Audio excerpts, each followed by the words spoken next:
All right, kids, here we are. Here we go. It's the Matt Murphy Radio Show underway for another day and another week. Happy to be with you on Super Talk 99.7 WTN. Let's get things going. It's Monday, March 18. May I be the first to say good afternoon because we've just slipped past noon. It is our episode 533 of our sit-down proceedings here today on Super Talk 99.7 WTN. I'm proud to be here. And I'm proud that you've decided to join us. Whatever time you're able to give us, we're certainly appreciative of that. We have what we call 3 full hours to 180 minutes of what we hope to be broadcast excellence on the docket for today, and there's lots to get into. Of course, you're always invited to be a part of the proceedings by joining in. 615-737-9986 is a great way of doing that. 615-737-WWTN. You can also join us on the Members Nutrition Super Text line, which I was just getting up and running as we were getting the show underway for, like I say, another week. Lots to get into. Obviously, it has now that Donald Trump is the nominee for the Republican Party, no longer presumptive. He has enough delegates. I mean, obviously, everything becomes official at the convention in July in Milwaukee, Wisconsin. Should have been in Nashville, Tennessee, but I'm going to get over that at some point in my life. But it should have been here. Things will be official then, but they are all but official now. And inasmuch as it is official that Donald Trump is the presidential candidate, the presumptive, if you will, Republican nominee, and he will be taking on Joe Biden unless something dramatic happens between now and their campaign convention, the proverbial long knives have come out against the once and what I hope to be future president of the United States of America. Over the weekend, the silly season ramped up into a lofty perch. I don't even know how to say it.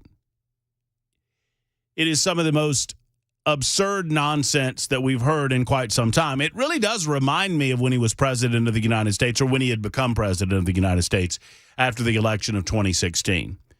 The pronouncements on the part of the mainstream media that he would never leave power, that he was going to be an authoritarian, that he was going to make the United States of America some sort of subset of Russia because he was so chummy with Vladimir Putin, and Vladimir Putin won the election for him, and Russian collusion and all of these things.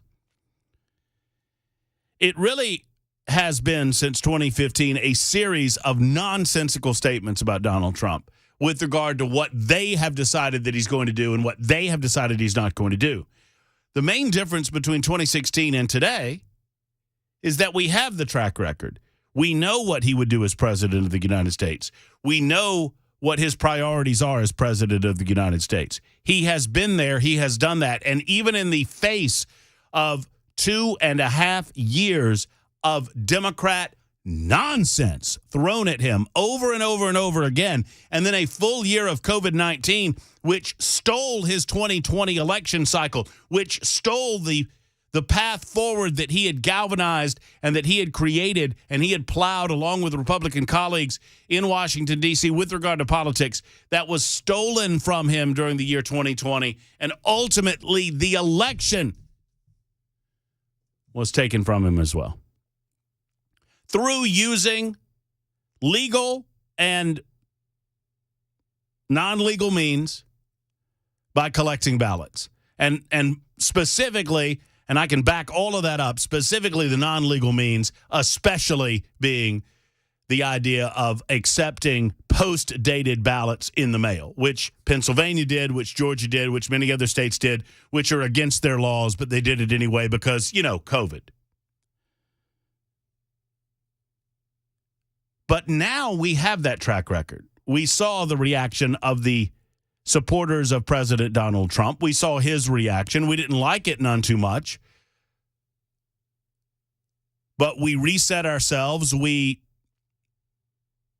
gathered together. We fought the good fight. We continue to fight the good fight. And we move forward in how we believe the country is going to be best served by our government in 2024.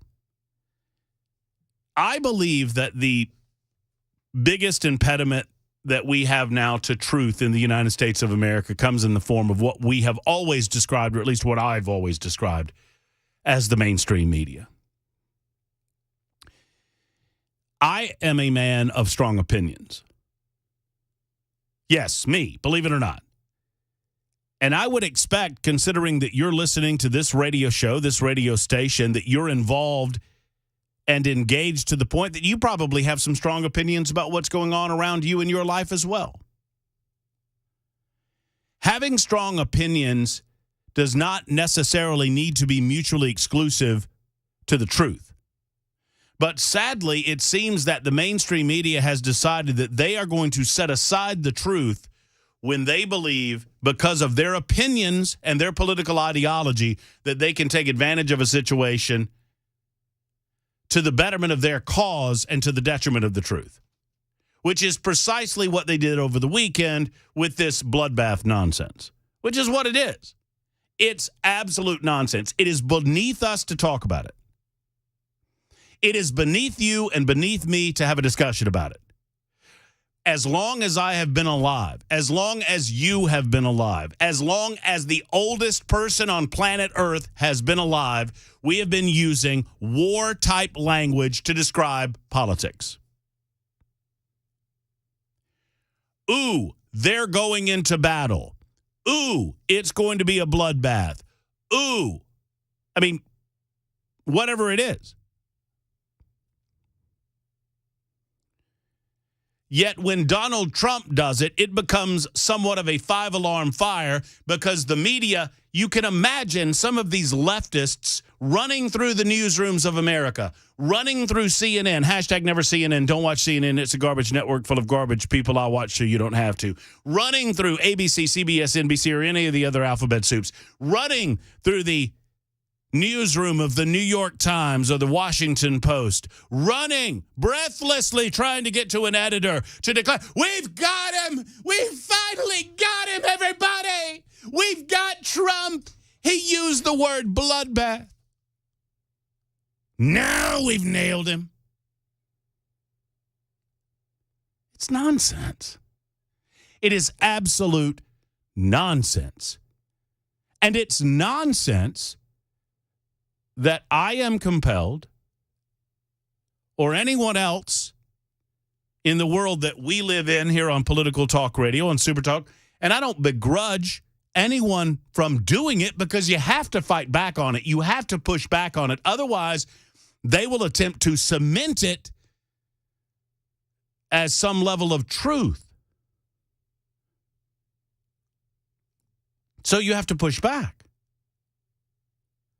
Anyone listening, and anyone listening to this clip over the weekend knows what was going on. And oh, by the way, even if Donald Trump said it more broadly or generally about the economy or about our political landscape or about our nation generally speaking or whatever, it's still a perfectly acceptable word to use. But here's where the media has decided to put their thumb on the scale, and here's where I would suggest to you that they have become an enemy of the state. If they are not a friend of the truth, they become an enemy of the state. Their entire job, their entire role in all of this is to present the goings-on of our country in a fashion that is not necessarily non-subjective. It's okay to present it in a subjective manner, but it has to be born of truth. And they have decided that they are willing to ignore the truth, to intentionally lie to the American people so as to support their cause, to support the America that they want to see, or I should say it this way, the country that they want to see America transformed into. They are willing to do or to say anything. They are willing to lie to you. We have truly become a nation of almost we and them. Maybe it's because of something that I did over the weekend. I was down on Saturday. I went down to Franklin with my wife. We had been to the Lott's house, and we had been to the Carter house. If you've never been, and you are at all a fan of history, I encourage you to go down and tour the Battle of Franklin. The Battle of Nashville, obviously, is worthy as well, of course. I've been to Shies Hill and some of these other areas because I do enjoy history, and it is particularly poignant when you walk it. And you imagine if you're standing outside of the Carter house and you imagine that there are no trees and there's only fields, there's only plains.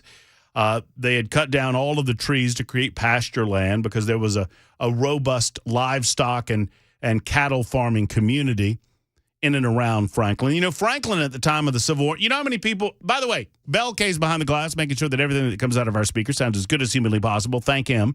Mac Morey will be back along in just a little bit to present some news items to you in the Super Talk 99.7 WTN newsroom. I should get these pleasantries out of the way. I mentioned that it's episode 533. You can watch or listen to our episode on a variety of different platforms. Of course, listening on 99.7 FM. You can also listen on anywhere you stream news or information or music. If you stream news or information or music from someplace, you should be able to stream Super Talk. And if you can't, let me know, and I'll make sure that we make that happen. Just sign up and put in Super Talk 99.7 WTN. You can also download our own app, and then there's Super Talk TV, YouTube, Facebook, Twitter, Twitch, YouTube, Facebook, Twitter, Twitch. For you masochists in the listening audience, here I am in all of my glory, and today's episode 533 is entitled Matt Murphy Show. Listen for all 3 hours, or we're going to have a bloodbath. Libertarian lunch, noon to 3, soap bars. Oh, that's for the blood. Oh, and the bath. That's nice. No, that's for the leftists lying through their teeth that they need to have their mouth washed out with soap. You know how many people lived in Franklin at the time of the Civil War? I don't know, 5,000? That's a really good guess. It's a really good guess. How many was it? Like 800. Oh, wow. Now, that might have been families. So, but I think I'm right. There was like 800 it might have been households. But Were they all country music stars? But I was fascinated, yes. It was the ancestors of the Brooks, the ancestors of the McGraws, ancestors of the Hills.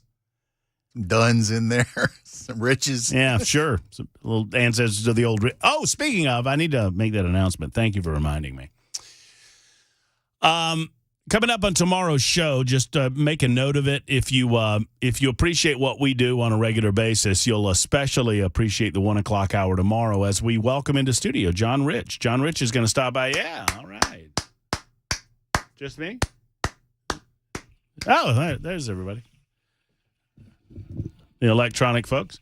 Yeah, John Rich. I've had a great opportunity to be at a number of functions that John has been a part of, and we've had an opportunity to sit down on a couple of occasions and speak. He's been on the show on a number of occasions via phone, but this is the first chance that we've had to have him in studio. He's going to stop by to talk about his life in country music, his life involving politics, and his decision to involve himself even further, not just into national politics, but into state politics as well. We'll talk to him about that at 1:05 tomorrow afternoon as John Rich joins us in studio. That's a big deal, and we're excited about that.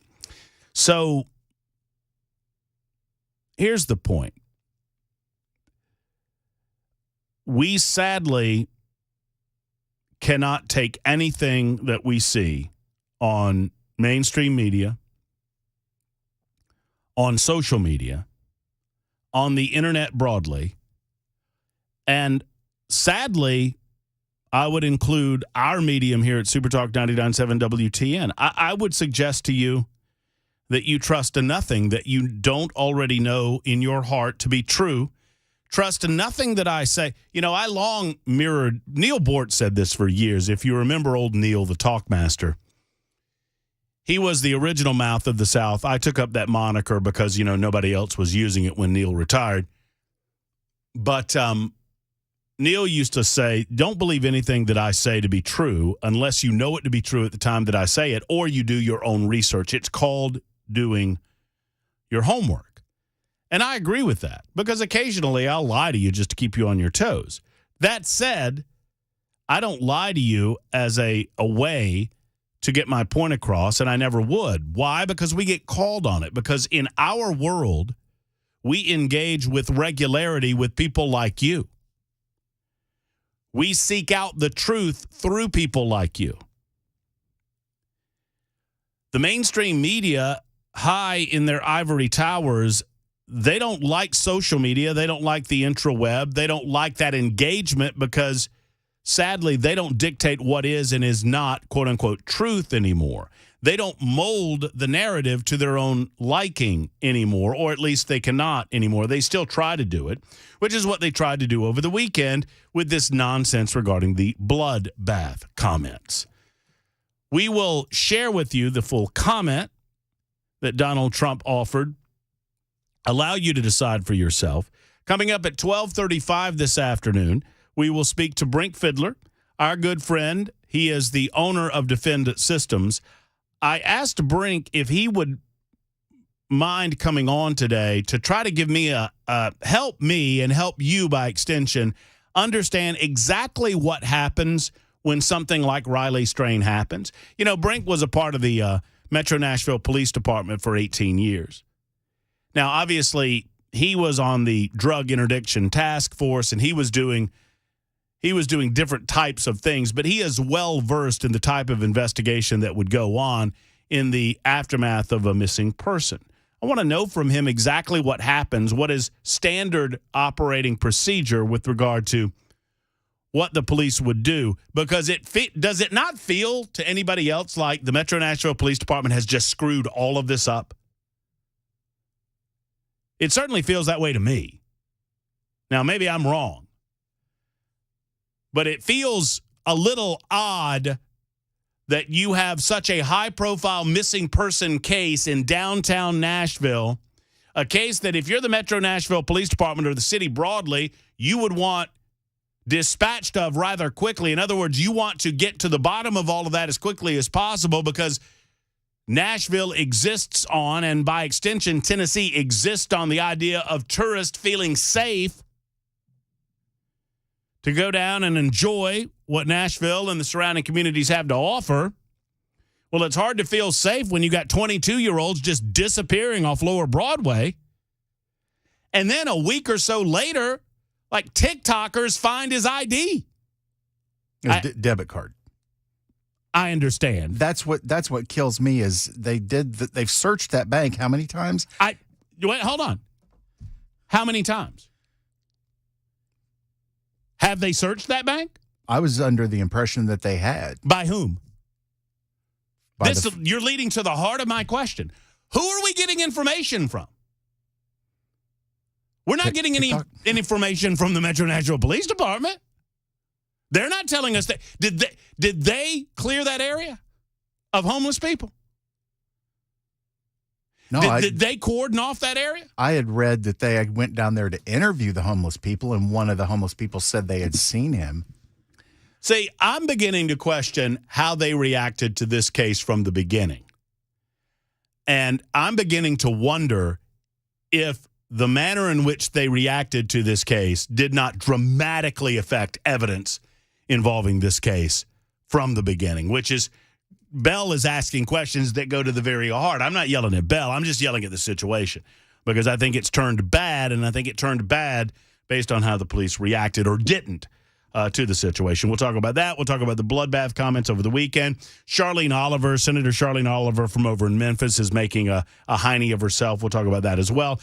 It's all to come on the Monday edition of the Matt Murphy Show on Super Talk 99.7 WTN.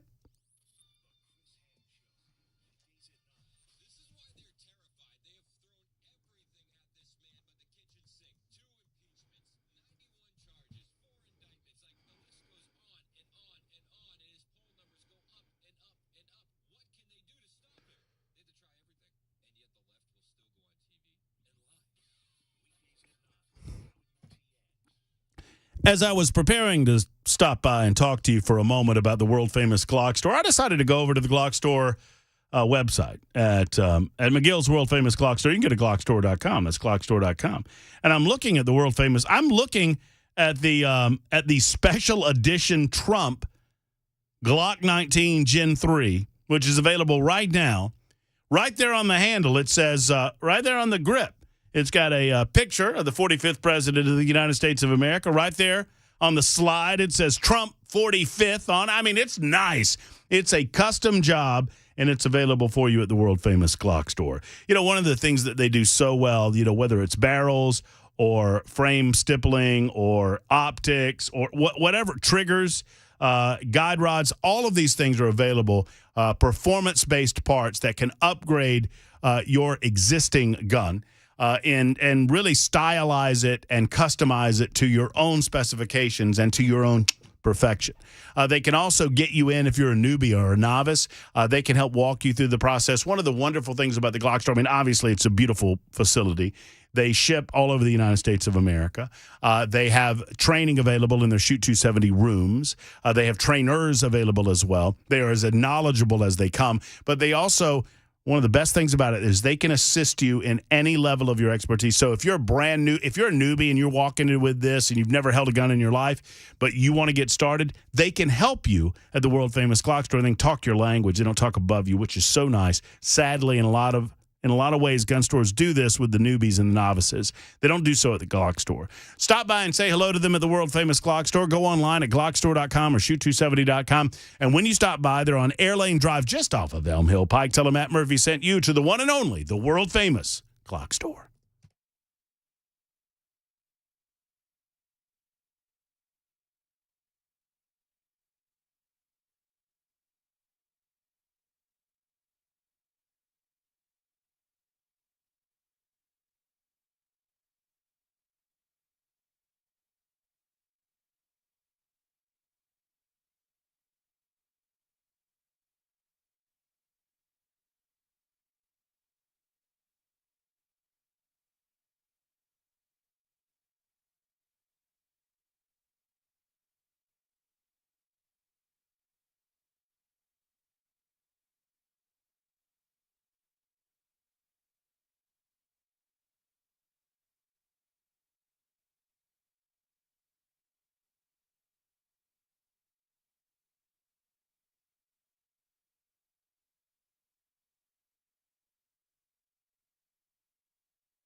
Hey, folks, Matt Murphy for Craft Body Scan. I want to talk to you about preventative health and what they're bringing to the table at Craft Body Scan. We've talked about Craft Body Scan quite a bit.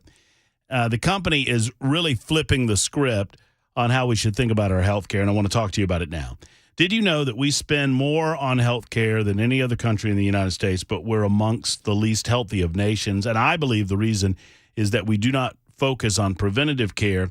Instead, we focus on treating a person after they become symptomatic. Craft Body Scan wants to flip that over.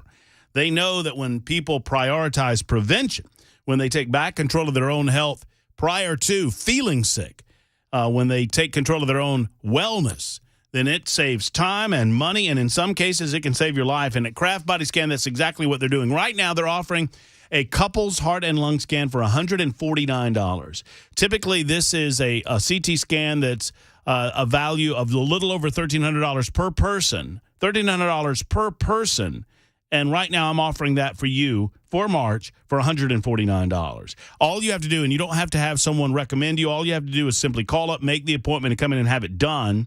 I don't want you to wait for symptoms to appear. I want you to get the comfort that I have because I've done this, that going through a heart and lung scan, you get comfort in knowing that your heart's A-OK, your lungs are A-OK. You can do the entire body if you ask about it at Kraft Body Scan. Go to Kraft Body Scan, spell Kraft with a C, craftbodyscan.com, or 615-436-1000, 436-1000.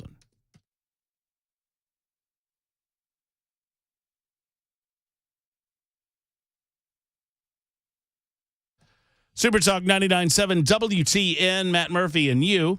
Would love to hear from you today on this Monday edition, 615-737-9986. I mentioned Bel K is behind the glass, making sure that everything that comes out of our speakers sounds as good as humanly possible. Obviously, Bel K refuses to participate on the television side of things, so you don't see him, you just hear him. But he does control the TV side of things. Hello, and thank you for being with us on YouTube, Facebook, Twitter, Twitch. You can join us on the Members Nutrition Super Text line at 615-737-9986, and many of you have already done so. MNPD is apparently lowering fitness standards to allow for their 30 plan, which is to make their force 30% female by 2030. I need to look this up. So this is a thing now? This is how we're going to find the individuals that we need to fill the whatever number it is of people that we need to get to the levels that we're supposed to be at the Metro Nashville Police Force. Does it count if you just identify as a female? Will that go towards the number? I mean, guess. Probably, right? I mean, yeah. I mean, DEI, man. We can't go asking people what their sex was when they were born. 0283 says the Franken population in 1860 was around 2,000. So maybe I was doing households. I don't know. What I saw over the weekend, I want to get back to that. I don't want to lose it real quick. So we've been to Carter and we've been to is it Lutz? I think it's Lutz. The Carter House is incredible. Their office, that building with all of the bullet holes in it, is absolutely incredible. We are told, it is the most bullet-riddled structure still standing from the Civil War. I'll post a photograph or two that I took from the Carter House several months ago when we went and visited it. It's incredible. And it's right there in the middle of Franklin. We went to the Carnton House, which served as a field hospital, Saturday. And in part of the visit, you go over some of the history that led up to the war and the creation of what was ultimately a we versus them mentality on the part of the United States of America. Does that sound familiar to anyone? That there are two divergent views as to how to best move forward as a nation. And it increasingly seems, I'm not suggesting civil war necessarily, but it increasingly seems as if those two viewpoints cannot coexist. There's one that believes that we should have a southern open border. There's one viewpoint, I would call it the Justin Jones viewpoint, that suggests that it is somehow against humanity to have borders as a nation.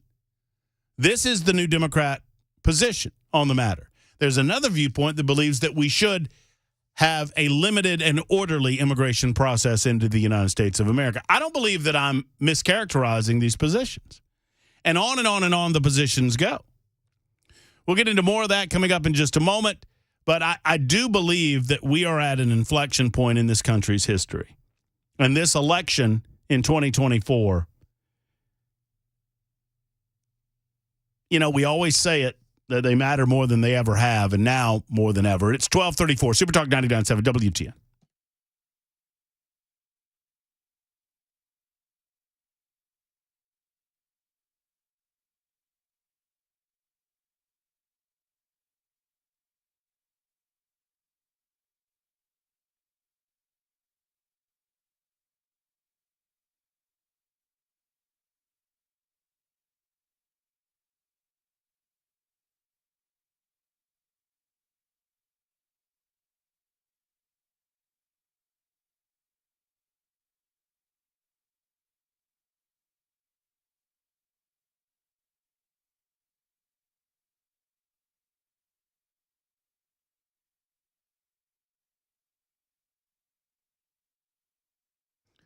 Friends, the Dr. Gill Center for Back, Neck, and Chronic Pain Relief, they want to talk with you if you're in pain in any way. If you have back pain, neck pain, knee pain, hip pain, elbow pain, wherever your pain might hurt, they can assist you at the Dr. Gill Center, overcome that pain, and get to a better pain-free life. Let's talk about how that happens. Because at the Dr. Gill Center, it all starts with a telephone call. They'll schedule you an appointment for a visit. You sit down and you'll talk with Dr. Wendy or Dr. Dominic or Dr. V or one of the qualified chiropractic care physicians at the Dr. Gill Center. They will get you some x-rays as to where it hurts. If you tell them it's your neck, they'll get some x-rays on your neck or your lower back or wherever it might be. Then we're going to go over those x-rays, and we're going to develop a comprehensive plan of action to assist you in alleviating that pain without the need for pills, without the need for getting shots, and certainly without the consideration for surgery. That's what it's all about, folks, is getting back to a pain-free life to manage that in a reasonable way that takes you away from the pills and away from the surgery.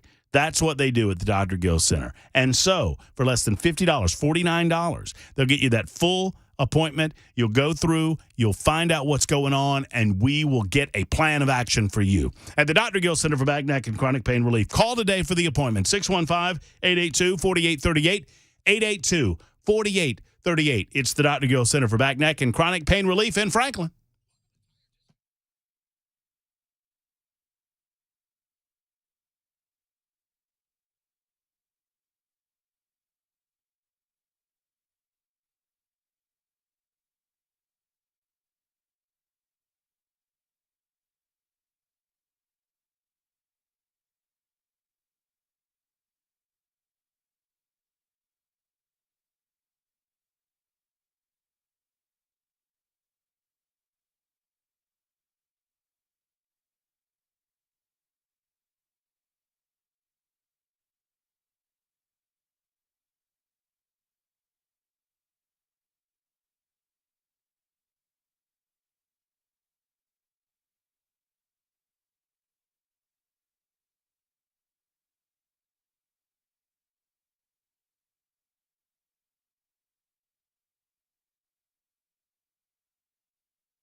Super Talk 99.7 WTN.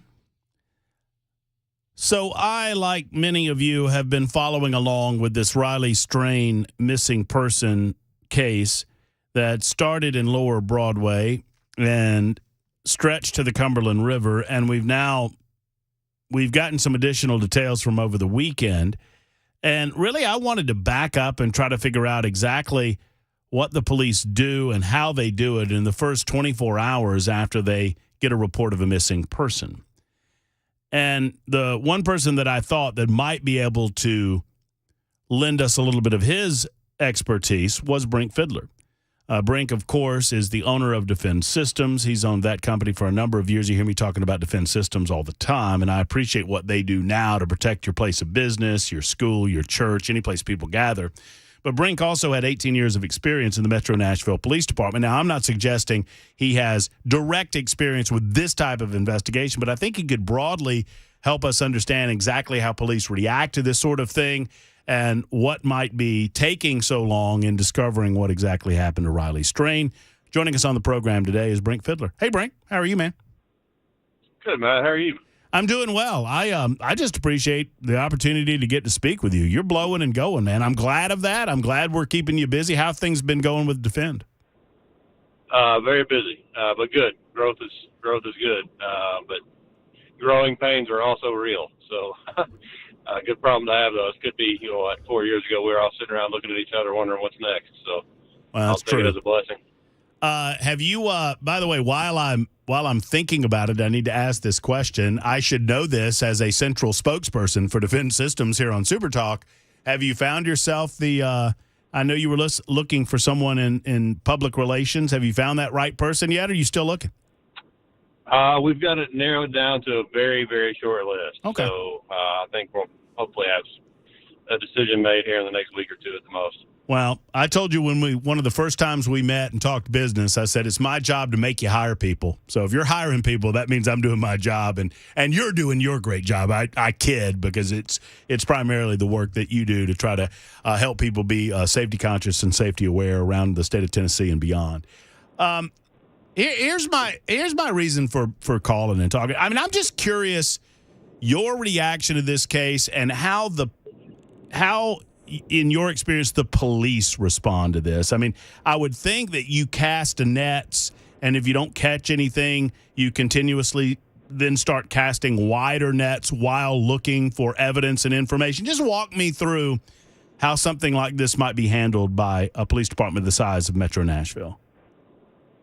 Well, first thing I'll say is a lot of people have a misconception, if you will, about adult missing persons cases. If there's no signs of the person being in excessive danger, i.e. they're on life-sustaining medications, threats, violence, anything like that, then the police have to balance it with that adult's right to privacy as well, right? Like if you decided right now, if Matt Murphy decided he wanted to just disappear and unplug, you have the right to do that.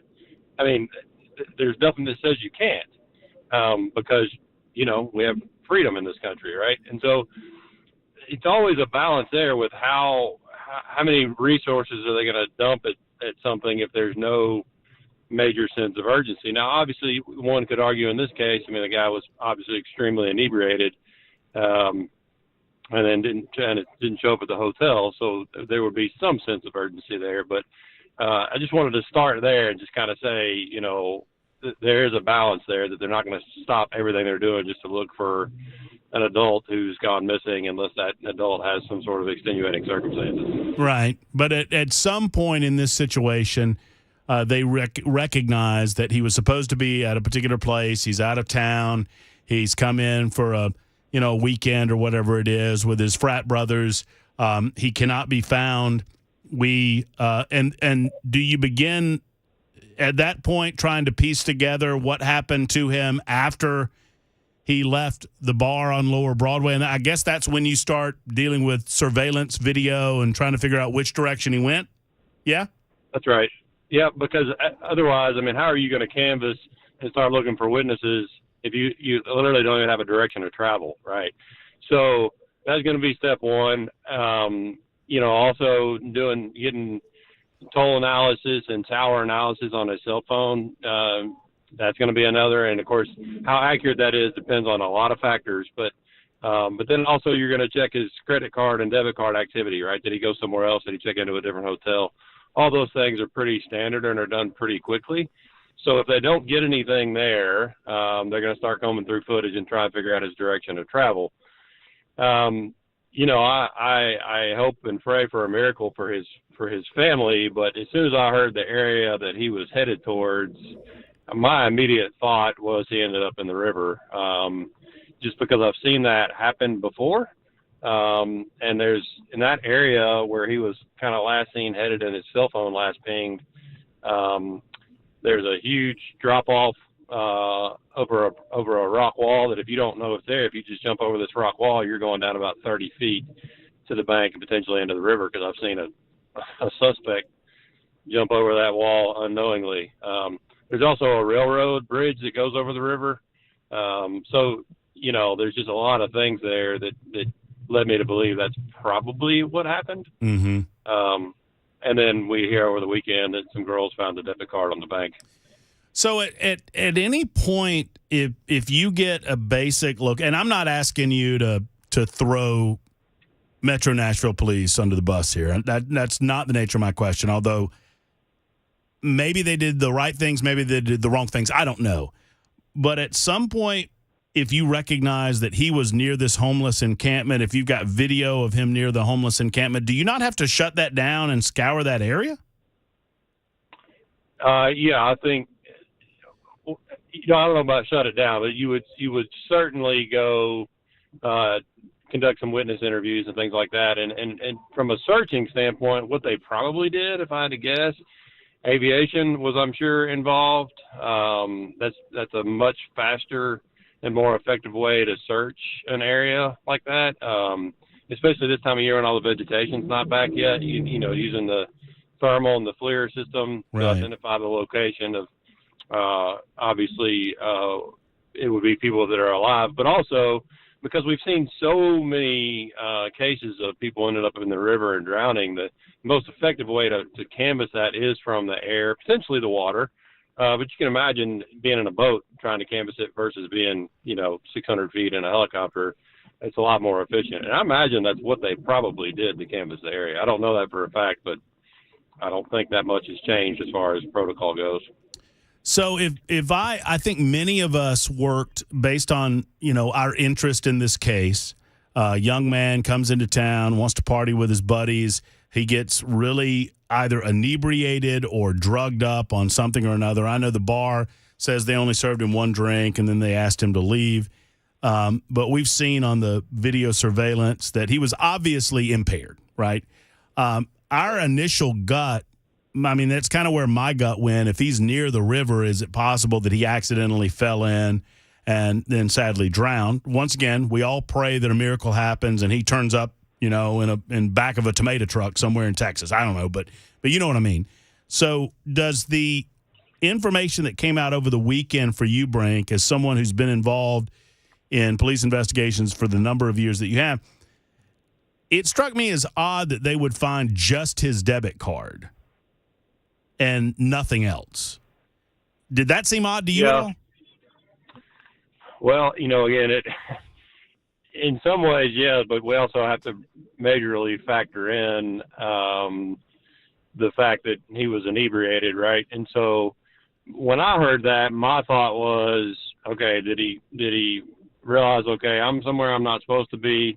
I don't even remember what hotel I'm staying at, and started pulling the, stuff out of his pockets to look for his hotel room key card, to maybe help him. That's kind of where my brain went, just from dealing with inebriated people a lot in a past life. So, again, I think the location of it doesn't alarm me, because the location where it was found is close to where his phone last pinged, right?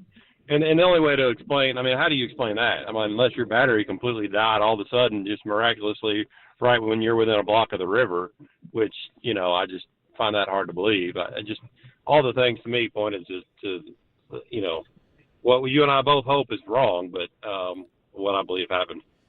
If you had to lean toward accident or something intentional, which way would you lean? And I know we're in the arena of speculation, but this is just kind of me and you talking. Would you lean more toward accidental just based on his condition?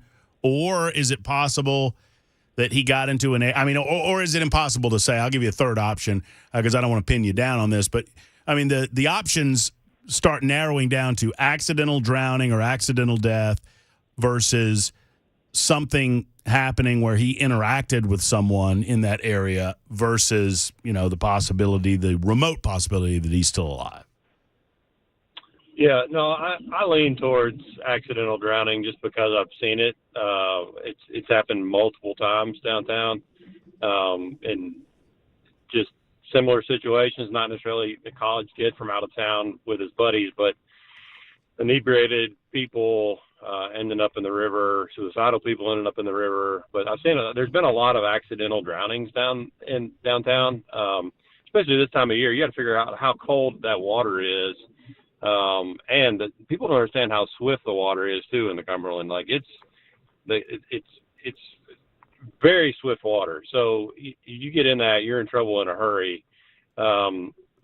Obviously, that something more nefarious could have happened. I mean, that's always a possibility. But usually with that, you're going to have some witnesses, right? You're going to, if there's any kind of violent commotion or fight or anything like that, there's people everywhere on Broadway, as you know, even at that time of morning, and in the downtown area. So I think we would have had probably some more information along those lines as far as witnesses go.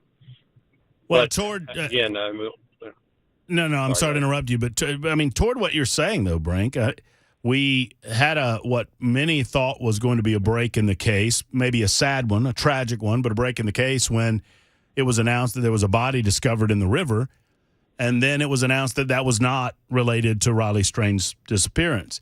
And a lot of people at that time, and I'll include myself, I said, "Whoa, how many bodies are they finding in the river?" But toward what you're saying, sadly, that a large body of water like that with a well-populated area, particularly a populated area where, there's a lot of homeless encampments, there's a lot of people, imbibing and maybe not fully, functional with all of their faculties intact. Apparently, this happens more often than we're aware of. It absolutely does. Yeah. I was not surprised at all when they found the body and it was not that of this particular student, just because it's I don't want to say it's frequent, but it's fairly regular enough of an occurrence that it didn't surprise me at all. Do you believe that? I want to frame this correctly, because once again, I don't want to put you in a position of speculating against your fellow officers or former fellow officers. But I mean, as you've watched this, does this seem pretty textbook how they would deal with the case? Anything that you can point to say that seemed a little odd, or maybe we might have gone a different direction if I were involved? No, I mean, nothing jumps out at me. Again, just because missing person cases are relatively frequent, especially without some extenuating circumstances. And then also, just all the things that I've already mentioned that played into my mind. Tracy and I talked about it, and she said the same thing. She's like, my first thought was he ended up in the river. Just, and she was in Metro for 10 years. It's that common. Mm-hmm. That stuff like that happens down there. So I think, they probably did their due diligence in that, trying to either locate him or unfortunately recover his body, because they didn't really have much else to go on, right? Except you go where the evidence leads you, right? And the evidence led them to that area and towards the river, and I'm sure they canvassed it. They probably just didn't do it on foot like you're talking about, where they would have found that debit card. But I think they probably did it in the most efficient manner possible. Plus, you got to keep in mind, and I think you teased this earlier, how short they are, right? I mean, not that this case is not important, but they just don't have the manpower to dedicate to go do a foot canvass of an entire riverbank when there's calls for service that are holding for literally 24 hours. Right. So they just got to balance it with all that. They're in a tough spot. It's a tough time to be in law enforcement. Well, it is. I mean, they are shorthanded, and obviously, most of these missing persons reports turn out positively, meaning the person turns up 48 hours later, or the person is fine. They just decided, like you mentioned at the beginning of the conversation, just to check out. Sometimes, sadly, they turn out tragically. Brink, I thought of you when I thought of expertise within the department and someone that would be knowledgeable about how the investigation would go, and I appreciate you spending some time with us on the road. Come in and see us sometime, okay? Yeah, I'll do it. Thanks, Matt. All right, thank you. There's Brink Fiddler, Metro Nashville Police Department for 18 years and now owner of Defense Systems. Back in a moment.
It is Super Talk 99.7 WTN. My name is Matt Murphy, and we host the Matt Murphy Radio Show. I say we because it's me, it's you, it's Bell K behind the glass, it's Mac Morey back in the newsroom. All of us collectively make up the Murphy Show team, and I appreciate you being here. Whatever time you're able to give us, we're certainly appreciative of that.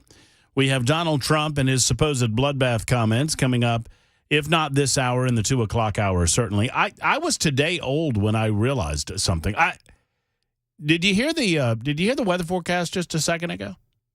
No, I didn't pay attention to it. I'm sorry. Well, I don't know her name. The nice lady that was doing the weather forecast. Do you know her name? I should know her name. I don't know her name.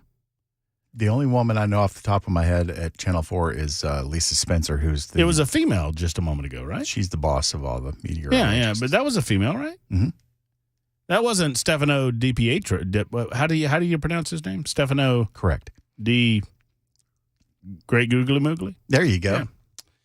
Anyway, so she said something, and I immediately, you know me, I'm quick to point out an error. I immediately perked up and said, "Oh, this meteorologist doesn't know what the heck she's talking about." Because she said, can you pull it up? Can you pull her forecast up? Is it possible to just play the believe it or not, I know we're going to destroy the magic that is Super Talk 99.7 WTN, and to a certain degree the magic that is radio. But I'm going to you ready? Hold on. At the risk of destroying some of your illusions, let me tell you that she does not do this live every time. This is pre-recorded. And so we have it. And so let's listen to this. A quick cold snap before the first day of spring. I'm WSMV4 First Alert meteorologist Melanie Layden. Temperature today only in the mid-40s. It'll feel even colder than that, though, thanks to the wind. A hard freeze overnight as low temperatures fall to the 20s. Tomorrow is ironically the first official day of spring, but it's going to start off very cold. High temperatures only warming to the upper 50s with plenty of sunshine. So I thought the 21st was the official. I did too. I did too. So, and thank you, Melody, for pulling that up and doing it live for us. Yeah, thank you. Although Belle just mispronounced your name, poor Melanie. Yeah, whatever. Melanie, Melody, whatever. Matisha. Melanie Layden taught me something today that I would have bet you money that the first day of spring was always March 21st. It's not? Nope. We're wrong? We are. She's right. Boy, we need to I would have bet. Make a note of that. That hasn't happened before. It's almost as if she went to school for this sort of thing, and we're just two idiots yapping on the radio. So when she said that, I went, what? It's March 18th, lady. We got like 3 more days. What's wrong with you? Silly meteorologist. What a moron. What kind of chumps are our media partners over at Channel, what are we, 4? Channel 4. Yeah, Channel 4. What kind of chumps are they hiring over there? I don't even know her name, and I'm just trashing her in my mind. But then she turns out to be 100% right. So in my defense, and funny, we were talking about truth and making sure you know what the hell you're talking about before you open your mouth in the first hour of the show. So I decided to get on the old Google machine. Believe it or not, and by the way, I don't actually go to Google. I more often go to DuckDuckGo, but I still DuckDuckGo, but I still call it the Google machine. So I go on the Google machine and I look it up, and well, looky there. As much money as I would have lost on the bet, what is the first day of spring? I would have said March 21st. Astronomically speaking, the first day of spring is marked by the spring equinox, which falls on either March 19th, 20th, or 21st. The equinox happens at the exact moment worldwide, although our clock times reflect different times in different time zones. So we weren't wrong. We were just wrong this year. Yes. Okay. Yeah. If that makes you if that makes you feel better about how wrong we were, then you know what? Whatever makes you feel better. Next year we could be right. Maybe. I don't know. I don't know if it goes sequentially or not. Let's find out together. All right. So astronomically speaking, the first day of spring is marked by the spring equinox, which falls on, I would have told you March 21st, but actually it's March 19, 20, or 21. The date only signals spring's beginning in the northern hemisphere, obviously. It announces fall's arrival in the southern hemisphere. Due to different time zones, there has not been a March 21st equinox in mainland United States of America in the entire 21st century. So we're due. We could definitely be right next year. See, the great thing is you were over there defending yourself, and I'd already read this sentence. So we wouldn't have been right since like 1999. So does it say when it is next year? We won't see a March 21st equinox until 2101. Oh, my God. Jesus. So, yeah, we won't even be around anymore. How were my school teachers doing? Confusing you? I want to talk to Ms. Chisholm and Mr. Henderson, filling my brain full of mush. Earth science my butt. Public school? Public school. There you Publicly go. educated. That's exactly right. That's astronomically speaking. From a meteorological standpoint, they consider the first day of spring to be March 1st, and it lasts until May 31st. They try to keep things simple. March to June, June to, I guess, September to whenever, December or whatever it is. So you learn something new every day, and I've learned something new today. All right, over the weekend, if you take away the city of Memphis, our crime statistics change dramatically in the state of Tennessee. I don't say that with any joy in my heart. It just is true that Memphis continues to be a hellscape for a number of different reasons. The number of automobiles that have been stolen in the city of Memphis and the surrounding communities, it boggles the mind. The state is attempting to give the good police officers in the city of Memphis all of the tools that they need to continue to battle thugs and criminals running rampant on the streets. The negative and most likely illegal actions of these 5 cops that were responsible for the, what was his name? Oh, gosh, Nichols, Tyree Nichols, is that right? I think that's right. I had it right in front of me and I've lost it.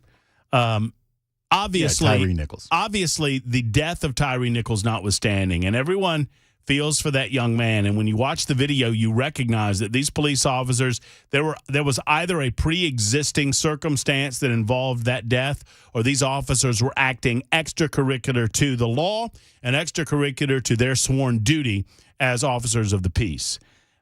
Those officers, those 5 cops in question, should not handcuff the rest of the Memphis police force in their ability to do their duty to protect and to serve the citizens of the community. Sadly, Senator Charlene Oliver doesn't care. She just wants to handcuff the police, disband the police, and apparently riot.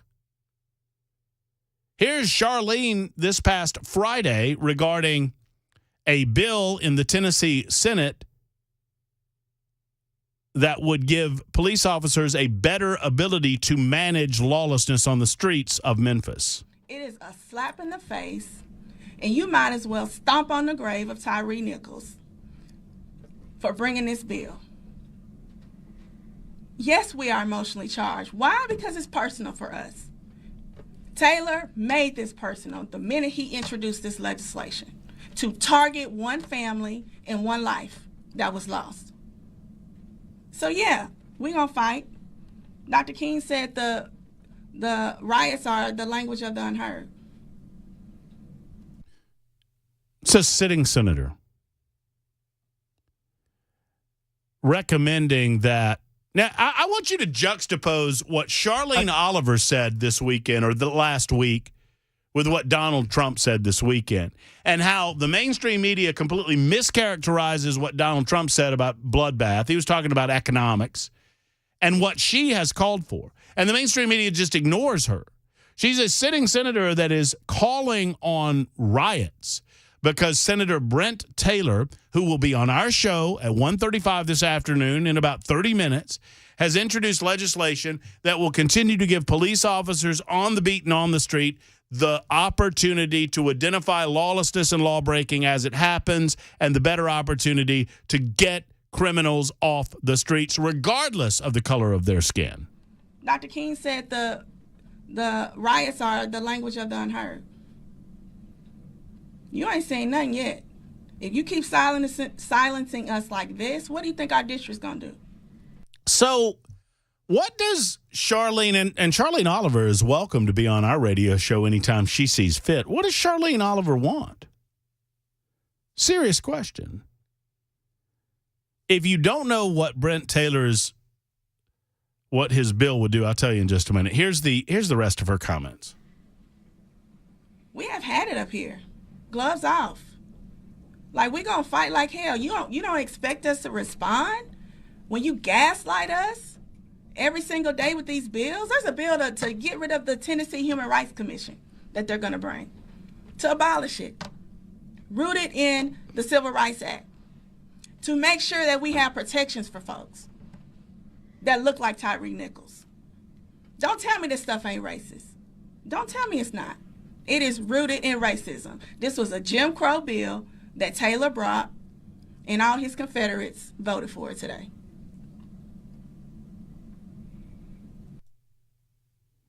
Okay, so there's some loaded and incendiary language intentionally placed in her remarks. I mean, she refers to those that voted along with Brent Taylor last week in his bill regarding crime in Memphis. She referred to them as his Confederates. Obviously, she's trying to allude to the Civil War. Obviously, she's desperate to try to make this some sort of racial bill when, sadly, the death of Tyre Nichols happened at the hand of 5 police officers, all of whom were black. All of whom were black. But as I've been told by BLM supporters, there are no black police officers. I had a BLM supporter tell me that. Just before I came to, about a year or so before I came to Nashville and Supertalk 99.7 WTN, I had the head of BLM Birmingham in my studio in Birmingham, Alabama. And I questioned their desire to disband the police, particularly when some of the most crime-ridden areas in the city of Birmingham were areas that were majority African-American. And I said, well, don't you need the police to patrol those areas? Wouldn't you want black police officers to patrol those areas? And, you know, maybe they could manage those areas in a way that you suggest that white police officers cannot. Sadly, it's where we are in our society when trying to talk to these folks. And I was told immediately that there are no black police officers.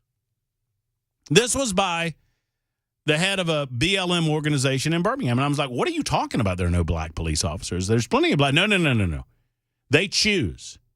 And they choose blue.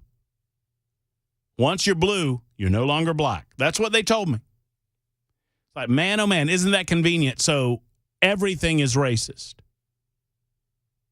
Well, if everything's racist, nothing is racist.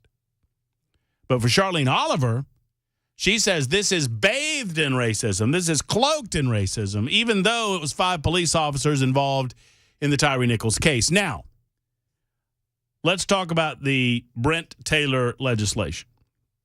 Senator Brent Taylor laid out a legislative priority on crime this past year. One of the first lawmakers in Shelby County to attempt to do so. He said last December that Memphis and Shelby County, by extension, they are in a crime crisis, and they are. We're under siege, and they are. Memphis had almost 400 murders last year. As he mentioned, Memphis saw a record-breaking number of homicides and over 14,000 cars stolen in 2023 alone. So Brent Taylor came out last December with a list of things that he wanted to accomplish during the legislative session that included blended sentencing laws, closing aggravated assault loopholes, creating a new crime of felony possession of a stolen firearm, holding parents accountable for the criminal acts of their children, the right to report shoplifting to law enforcement, bail reform, local bans on minor traffic offenses, or rather to restrict local bans on minor traffic offenses, stops by law enforcement. More on that one in a moment because that's what we're talking about. Requiring local or outside district attorneys in prosecution of local law enforcement officers, and to require sheriffs to notify ICE when an illegal immigrant is in custody. Those were a few of the things that Senator Brent Taylor then, at the time, decided that he was going to prioritize to attempt to get lawlessness under control. This past Thursday, the Tennessee Senate passed a bill that could affect how local law enforcement handles traffic stops. It's called Senate Bill 2572. It's the bill that Ms. Oliver referred to when she talked about rioting in the streets. It would prohibit local government from adopting or enacting an ordinance that prohibits law enforcement from taking all necessary steps to prevent and detect crime. The bill, sponsored by Brent Taylor and House Representative John Gillespie, both of whom represent parts of the Memphis area, if signed, would block efforts by the Memphis City Council to disallow traffic stops that could potentially lead to discovery of other issues involving the operators of a motor vehicle. In other words, here's what happened. Bottom line. Tyree Nichols gets stopped. Eventually, Tyree Nichols runs. Tyree Nichols is run down. There's a lot of speculation and a lot of rampant rumor mongering about whether or not some of the officers knew Tyree Nichols, if they had a pre-existing relationship and all of that. I don't know. I know this. When you watch the video, it is obvious that those officers were acting extracurricular to their duties as sworn peace officers, and they need to be prosecuted. And as a supporter of the blue, as a supporter of the men and women that put on the uniform every day, I say that. Go watch the video. They beat that poor man to a bloody pulp and then left him there to die. And it's sad and it's wrong, but we should not make the actions of a few officers that are willing to act exterior to the law. We should not allow that to hamstring the officers that are trying to do the job the right way and get the bad guys. But shortly after the death of Tyree Nichols, the Memphis City Council drafted and eventually passed 5 separate ordinances that changed the practices and reporting standards of the Memphis Police Department. This disallows the Memphis Police Department from stopping automobiles under the following circumstances. Think about this for a minute. Bell, you and all of you listening, think about this for a minute. So in the city of Memphis, if I'm a police officer, if I see that you have an expired tag, but it's only expired by, let's say, 50 days, I'm not allowed to stop you, to question you. So expired doesn't mean expired. Cars with expired registration within 60 days of expiration are not allowed to be stopped. You cannot stop an automobile with a temporary registration permit even if it's improperly displayed. You cannot stop an automobile when a registration plate is not securely fastened, that is, but you can see it. You're not allowed to stop a motor vehicle if brake lights or headlights are inoperable. You're not allowed to stop a motor vehicle with a loose bumper. More on this in a moment as Brent Taylor, who believes in law and order, is attempting to fight back, and he's being called a racist as a result. We're going to have him on in about 10 minutes. It's Super Talk 99.7 WTN.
Several of you noting that apparently Senator Charlene Oliver's husband is or was a police officer at some time or another. I would hope that she would give him maximum ability to do his job if he continues to wear the badge. Sadly, it does not seem to be the case. 615-737-9986 if you'd like to be a part of the show. 615-737-WWTN. Here's Charlene Oliver explaining that all of this is racist in its nature. It is a slap in the face. And you might as well stomp on the grave of Tyre Nichols for bringing this bill. Yes, we are emotionally charged. Why? Because it's personal for us. Taylor made this personal the minute he introduced this legislation to target one family and one life that was lost. So yeah, we're going to fight. Dr. King said the riots are the language of the unheard. You ain't saying nothing yet. If you keep silencing us like this, what do you think our district's going to do? What do you think our district is going to do indeed? Last week, Tyre Nichols' parents went to the state capitol, made a plea to kill the bill. Nothing within the bill would permit anything that went on with Tyre Nichols, obviously. What went on with Tyre Nichols will be eventually fully adjudicated in a court of law, and those deemed responsible will be held responsible for the extracurricular activities that went on in the night in question. Sadly, Tyre Nichols decided to run from the cops, and sadly, the cops decided to, instead of simply stopping him, catching him, apprehending him, and then getting him medical attention, they beat him to a pulp and then ignored him. And they'll be held accountable for that. But what we should not do is prevent our law-abiding law enforcement men and women that carry the gun and wear the badge. We should not take away tools in their toolbox to effectively monitor activities on the streets and to stop law-breaking on our city streets, especially in our most crime-ridden city. What answers does Charlene Oliver have? What answers indeed?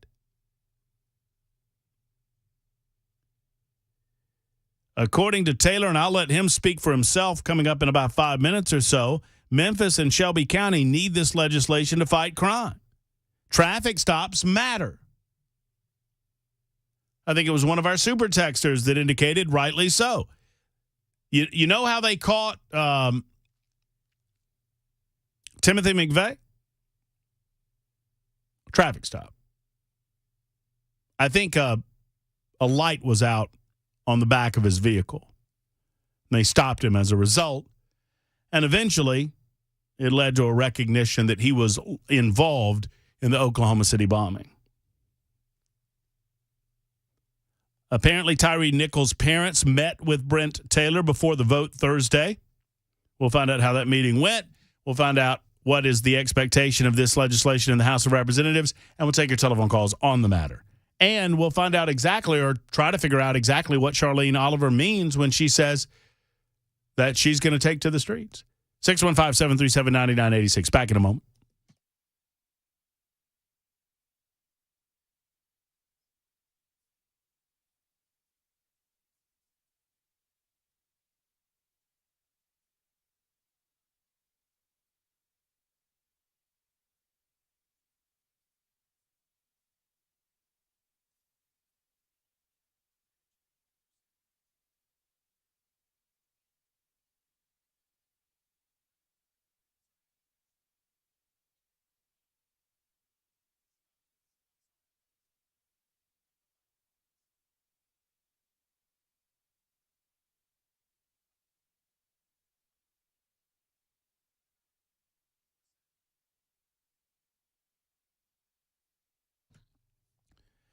Friends, I was down in Franklin Saturday, not yesterday, Saturday, and I saw for my own eyes the incredible Savory Spice. I did not go in. There were a lot of people inside of Savory Spice smelling the smells and seeing the sights and buying the goods offered by Holly, David, and the rest of their team at the one and only Savory Spice. So, Holly and David, if you're listening, I was nearby. I yelled for you, but I did not stop by. I had an appointment to get to. But let me tell you something. you do yourself a favor to stop by Savory Spice. They're the best spice shop in town, whether that town is Franklin or right here in Nashville, because they have a shop open in Nashville. L&L Market on Charlotte Pike. You can go by, you smell the smells. The shops have the same types of items. The Franklin area, it might be a little bit bigger than the Nashville shop, but in both places, you'll find the spices that you can find in no other places. You'll find the incredible gift items. You'll find the beautiful array of spices from around the world. I'm telling you, folks, there's nothing like this place on the planet. And if you're an experienced chef or you're just getting into the kitchen for the first time and you want to try to figure out what's going on, what you need to stock your spice rack, they've got it at Savory Spice. Savory Spice, they understand that you up your food game by upping your spice game, and you up your spice game at the one and only Savory Spice. Once again, 2 locations to serve you in Nashville, L&L Market on Charlotte Pike, just off the square in Franklin. Tell them Matt Murphy sent you to Savory Spice.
Super Talk 99.7 WTN. A lot of inflammatory rhetoric coming out of Memphis, Tennessee, with regard to action taken by the Tennessee General Assembly in the Senate last week. To speak on these matters, we welcome Senator Brent Taylor, who I've not had the opportunity to meet. We spoke on the phone earlier today, and it's a pleasure to have him on the Matt Murphy Show on Super Talk 99.7 WTN. Senator, good afternoon. Matt, thank you for having me. I've been a senator for a year and a half, haven't been on yet, so I'm excited. Well, I'm excited to have you on. I appreciate you spending some time with us. I appreciate your efforts in an attempt to tackle the crime issues that are in Shelby County, Tennessee, that are in Memphis, Tennessee. Let's talk broadly about your efforts to tackle that and who you have on your side locally, who you have on your side in the General Assembly, and what your overall goal is. Obviously, it's to tackle some of this crime problem. That's part of it. You know, I came into the Senate with the idea that I wanted to essentially change the narrative about Memphis in the General Assembly. And so I really kind of the theme for my tenure so far has been to make Memphis matter. And one of the things that I've done is I've brought different senators from different parts of the state down to Memphis so that they can meet Memphians. They have met with our political leadership. They've met with the business community. They've met with faith leaders. They've met with crime victims. And really just so that other senators from across the state can come down and see that Memphis is more than a headline, that we are an asset worth investing in, and really begin to know Memphians the way I know Memphians. And every one of these senators, Matt, is left saying the same thing, and that is that your crime problem is worse than I thought it was, but Memphis's potential is greater than I thought it was. And so I've been working real hard. I've been working harder than an ugly stripper to try to make Memphis matter in the legislature. I did not have an ugly stripper reference on my bingo card today, Senator. I'm glad. That's pretty good. Look, Memphis has such wonderful things to offer the greater Tennessee community, and obviously you know this better than me. But I would suggest to you that my family, we make ourselves available to the city of Memphis and vice versa with regard to tourism possibilities or whatnot. But sadly, the reputation is that you have to do it during certain times. You have to make sure that you're not in certain places during certain times for fear that crime will spill over to some of the tourism that – I mean, you live that on a regular basis. How do you battle that, especially when you are not embraced by the local officials trying to gain your assistance, but you are oftentimes confronted by them for suggesting that they tackle the crime in the manner that you're trying to do? Yeah, and you're right, because what the crime is such an acute crisis in Memphis that it's actually beginning to change people's behaviors. You know, half of my Senate district is in Memphis. The other half takes in the suburbs and unincorporated parts of Shelby County. And so I've got friends and constituents that live, say, in Germantown and Collierville that used to enjoy going into town and eating in restaurants or going to a Grizzlies game or a University of Memphis game or going down to events at Tom Lee Park. And they don't do that anymore because they're afraid of the crime situation. So they just wind up spending all their money in the suburbs and never coming into East Memphis, for example, to enjoy our restaurants. So it really is beginning to change people's perceptions or patterns, if you will. And I've also heard from people saying, I won't let my wife get gas anymore. I do it for her in the evenings. They make sure they got enough gas to get to work and back home. So it's changing people's behaviors. Now, I will say it's probably not fair to say that the local political leadership has not embraced my efforts. I think we all agree on the goal. All of us want to say for Memphis. I think where they begin to disagree with me on certain ways to accomplish that goal. There are many ways to do it, and 90% of the things we are in complete agreement on. But it's things like the bail reform that I'm working on, and also with the routine traffic stop bill that we passed last Sunday. So there's specific items that they disagree with, but we agree on the overall goal. We want to make Memphis safer. What is your and I've played the clip I've played the clip twice now, and I know you've heard it. I don't need to necessarily replay it for you, Senator, but what is your response to Senator Charlene Oliver when she insinuates that racism is behind your traffic stop bill? Well, first I'll say her remarks are unfortunate, and certainly you wouldn't think would be becoming of a senator. However, I will say this: I think she was angry because she had tried to seek recognition to speak on the bill, and had been inadvertently overlooked by the speaker. And the question got called, so she never got an opportunity to speak, and that's really, I think, what angered her, and it's unfortunate. And I even made a comment to the media afterwards that I wish she had had an opportunity to speak. She was going to speak against my bill, but I wanted everybody to be heard. And so I just think she was frustrated in the moment and probably said something that she later regrets saying. But, it's unfortunate. But look, I learned a long time ago when I was on the city council down in Memphis that the most important vote's not the one you just took. The most important vote's the next one you're fixing to take. And so I just look forward to our session later this afternoon, and we'll have a lot of important legislation that Senator Oliver and the rest of us will probably all agree on. Senator Brent Taylor is with us. He is representing Memphis, talking about his legislation that would return certain duties and abilities that the local police in Memphis have to facilitate stops. Tell us specifically what this legislation would do, and how do you agree with some that are characterizing it as an override of the local ordinance? Thank you for that opportunity.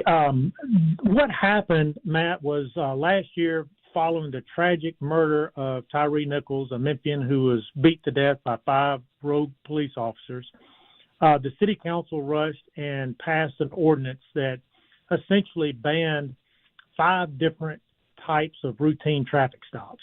And they named it the Tyree Nichols Driving Equity Act, I believe is the name of it. But essentially what it said was that police can't pull people over for those 5 offenses. And it was things like expired tag, broken headlight or tail light, or a loose or a missing bumper. But what happened is it's caused a lot of confusion, because the former mayor on his way out the door said he never enforced it. The police chief said, well, actually, we did enforce it. The new mayor has said, yeah, we're going to enforce that ordinance.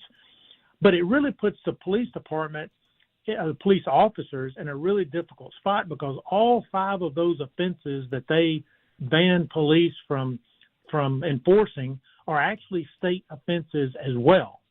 And so a police officer is then is put in a position where they could face disciplinary action for enforcing state law. So Mayor Young sent a letter to the General Assembly, the Senate, saying, look, this is preemption and the state shouldn't do it. Let us make our own rules in Memphis. I agree with the mayor. It is about preemption, but it was about the city council preempting state law. So as I discussed this with my colleagues in the Senate, what I convinced them of is we can't have local and municipal governments, local county and city governments, deciding which laws they don't like that we pass in Nashville and just simply preempting them. So that's why I think this legislation was important, to send the message that local governments can't preempt state law, and we need to allow our police officers to have all the tools necessary to enforce the law and essentially take the handcuffs off our police and put them on the criminals where they belong. Well, the precipitating event in my mind, and I don't mean to bog down into the details, but I want to separate what you're trying to do and the tragic circumstances surrounding the death of Tyree Nichols, because it's my understanding the precipitating event was the fact that he ran, right? I'm not justifying what the cops did after that, but it seems to me that Senator Oliver and others want to suggest, Senator Taylor, that the causal factor was the stop. Does that make sense to you? And I don't believe the causal factor was the stop at all. I think it was the running post-stop that led, unfortunately, to the extracurricular activities on the part of these 5 officers. Well, I think it's actually more sinister than that, Matt. I think in looking at the tape, the body camera video, I think those 4 of those 5 officers, they targeted that young man. And it had nothing to do with the stop. I think for whatever reason, those officers had it in for Tyree Nichols. There's a something pre-existing? Something. I mean, we may never know, but I don't think it had anything to do with the stop. And it's my understanding that Tyree Nichols initially complied, but he was being so severely beaten that he did probably what any of us would try to do, is get away. And so there's just no getting around the fact that it was 5 bad officers that killed this young man. And as I said on the Senate floor the other day, that bad cops are criminals and good cops protect Tennesseans. And so these cops have got everything they've got coming to them, and I hope they spend the rest of their natural life in prison for what they did to that young man. But as much empathy as we may have for Tyree Nichols and his family, we can't let that cloud our judgment and how we're going to protect 7 million Tennesseans. And that's why it was important we passed that bill. You met with the family last Thursday. What, if anything, can you tell us about that meeting? Obviously, I don't want to get into confidential conversations, but what can you tell us about the visit? Sure. Obviously, they were wanting us to not pass the bill. They asked if I would delay the bill, and I respectfully declined. I just said that I thought it was in the best interest of everybody to go ahead and move forward with the bill. And I told them that, look, I don't expect you to agree, but, y'all need closure to this. The city needs closure to this. We need to go on and pass this bill today so we can get past this, because the vote outcome is not going to change if I delay it a week. Obviously, they were very disappointed and heartbroken that I wouldn't do that, and they left in tears, and I can certainly understand and empathize with that. And if I were in their position, I'd probably feel the same way. But I have a duty larger than a single family. I have a duty to work to do what I can to protect 7 million Tennesseans. And look, I will work with the Nichols family. I will work with Democrats. I will work with the city of Memphis to find a more meaningful way to honor the life of Tyree Nichols. But allowing that ordinance to hinder the police department from doing their job is not the way to honor Tyree Nichols. Finally, and Senator Brent Taylor is with us talking about past legislation. And I think I misspoke. It's already passed the House. Is that right, Senator? That's correct. It is on its way to the governor. Okay, very good. Do you have an indication that the governor plans on signing it? I have no reason to believe that he won't sign it, but I do know that the Nichols family has asked to meet with him before he decides what he wants to do with that. And as you know, Matt, there are three options there. He can sign the legislation into law. He could allow it to go into law without his signature, or he could veto it. And if he were to veto it for whatever reason, obviously we could override his veto with a simple majority. But I suspect he'll either sign it or allow it to go into law without his signature. And you indicated as much at the beginning of the conversation, and I appreciate the calming tone and the calming nature of the remarks that you made. But when you hear a fellow senator talking about rioting or responding in such fashion, what's your response to that? And do you just chalk that up to the passion of the moment last week from Senator Oliver? I chalk it up to the passion of the moment. But I will say this, and that is that it's unfortunate. We have seen this at the national level as well, where political opponents throw around terms like Jim Crow and racist and white supremacist to where those words have lost their sting. Mm-hmm. And it's because it's been overused. And so I just think it's unfortunate because it does nothing to advance the conversation.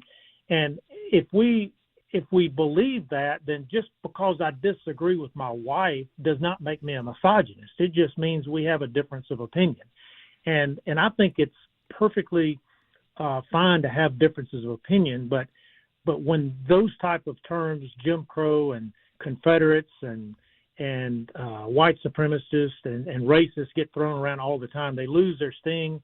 And they get dismissed when there is real racism that exists that we ought to focus our attention on, but you can't see it when everything is racist. Finally, and several of our listeners on our Members Nutrition Super Text line have requested that I ask you this final question, Senator, and I know your time's valuable and I won't keep you after this, but what's next for specifically West Memphis, but just broadly Memphis? What is next in the steps that you want to take to try to bring more law and order back to that community and see a reduction in crime? Yeah, thanks for those questions. We've got several bills that we'll be considering on bail. Right now, one of our biggest problems is the police will do a fine job in catching somebody. They put them in jail, and before the police can finish their paperwork, the people are right back out on bail. And so we've got several bills that will make it more difficult for people to get out of jail and on bail. And look, right now it's harder to get into jail than it is a Taylor Swift concert, and we have to turn that around. And so I've got several bail reform bills that will do that. The biggest one is probably the ability to pay. Right now in Shelby County, they're operating under a consent agreement that essentially says they ask the person how much money you have in your pocket, and that's how much your bail is. Well, we're going to change that so that some of these people will remain in jail pending their trial. Senator, great conversation. I look forward to getting to shake your hand. It seems that your district in Shelby County and in Memphis is well represented by you, and we appreciate your time today. Take care, and we'll talk again very soon. Thank you, Matt. Yes, sir. There's Senator Brent Taylor joining us for about 20 good minutes, talking about his legislation, the purpose behind it, his meeting with the family of Tyree Nichols, and his response to some of the words of a very distressed Charlene Oliver. We'll be back after this.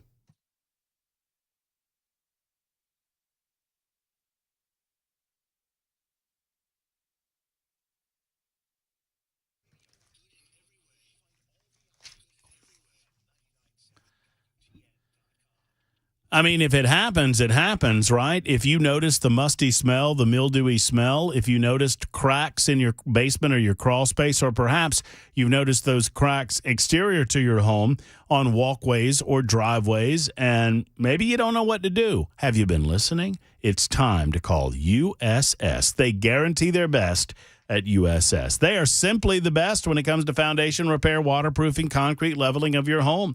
United Structural Systems has been in business since 1994. For 30 years, they have assisted well in excess of 25,000 customers, residential customers, in helping waterproof your home and help getting that foundation where it should be, leveling that concrete, and making sure that everything is right as rain with your biggest investment, your home. So if you have questions about whether or not your foundation is settling, if you have questions about whether or not the wetness in your basement should be of a concern, it's time to call the best. Call USS. They can assist you. By the way, right now it's waterproofing season at USS. That's the rainy season where waterproofing issues become more present for folks just like you. If you've noticed it, it's time to make the call that so many others have made, keeping homes stable and dry since 1994. USSTN.com online, USSTN.com, or 615-488-7855, 488-7855 for USS.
2 o'clock, I'm Mac Maury with your top stories. Right now, 45 degrees, a little brisk, a little windy out there. Got a weather forecast coming up 2 minutes away. The Supreme Court appeared to be distancing itself from lower court rulings that restrict the Biden administration from voicing its concerns to social media companies about particular posts. The case was initiated by 2 GOP-led states and users who found their posts taken down. Here's Stephen Portnoy. The case involves the government urging that certain types of posts be taken down. Louisiana state lawyer Benjamin Aguinaga said federal officials have bullied the social media firms, pushing them to adjust their policies, change their policies, do more censoring. But across ideological lines, the justices were skeptical that it violates the First Amendment. Conservative Amy Coney Barrett pointed to the FBI identifying threats. So the FBI can't make. Do you know how often the FBI makes those kinds of calls? One major airline trying to reassure customers with safety concerns. Brian Clark brings us some details. United Airlines is pointing to recent maintenance and training measures to show it's improving flight safety.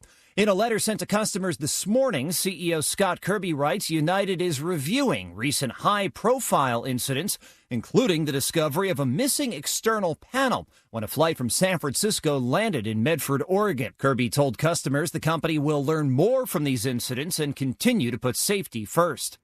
And United Airlines CEO reassuring customers the airline is safe. The message went out to customers this morning after a series of high-profile incidents, including a San Francisco to Medford, Oregon flight that landed with an external panel missing and recent flights that experienced hydraulic failures. CEO Scott Kirby telling customers the company made recent changes to emphasize flight safety, writing, "Everyone on our team is working together to keep you safe on your trip." That is the latest news. Got a weather forecast next. I'm Mac Maury, WTN News.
Here we are. Here we go. Hour number 3, Matt Murphy Show, Monday edition, March 18. Thank you for being with us. I guess, we learned something new today.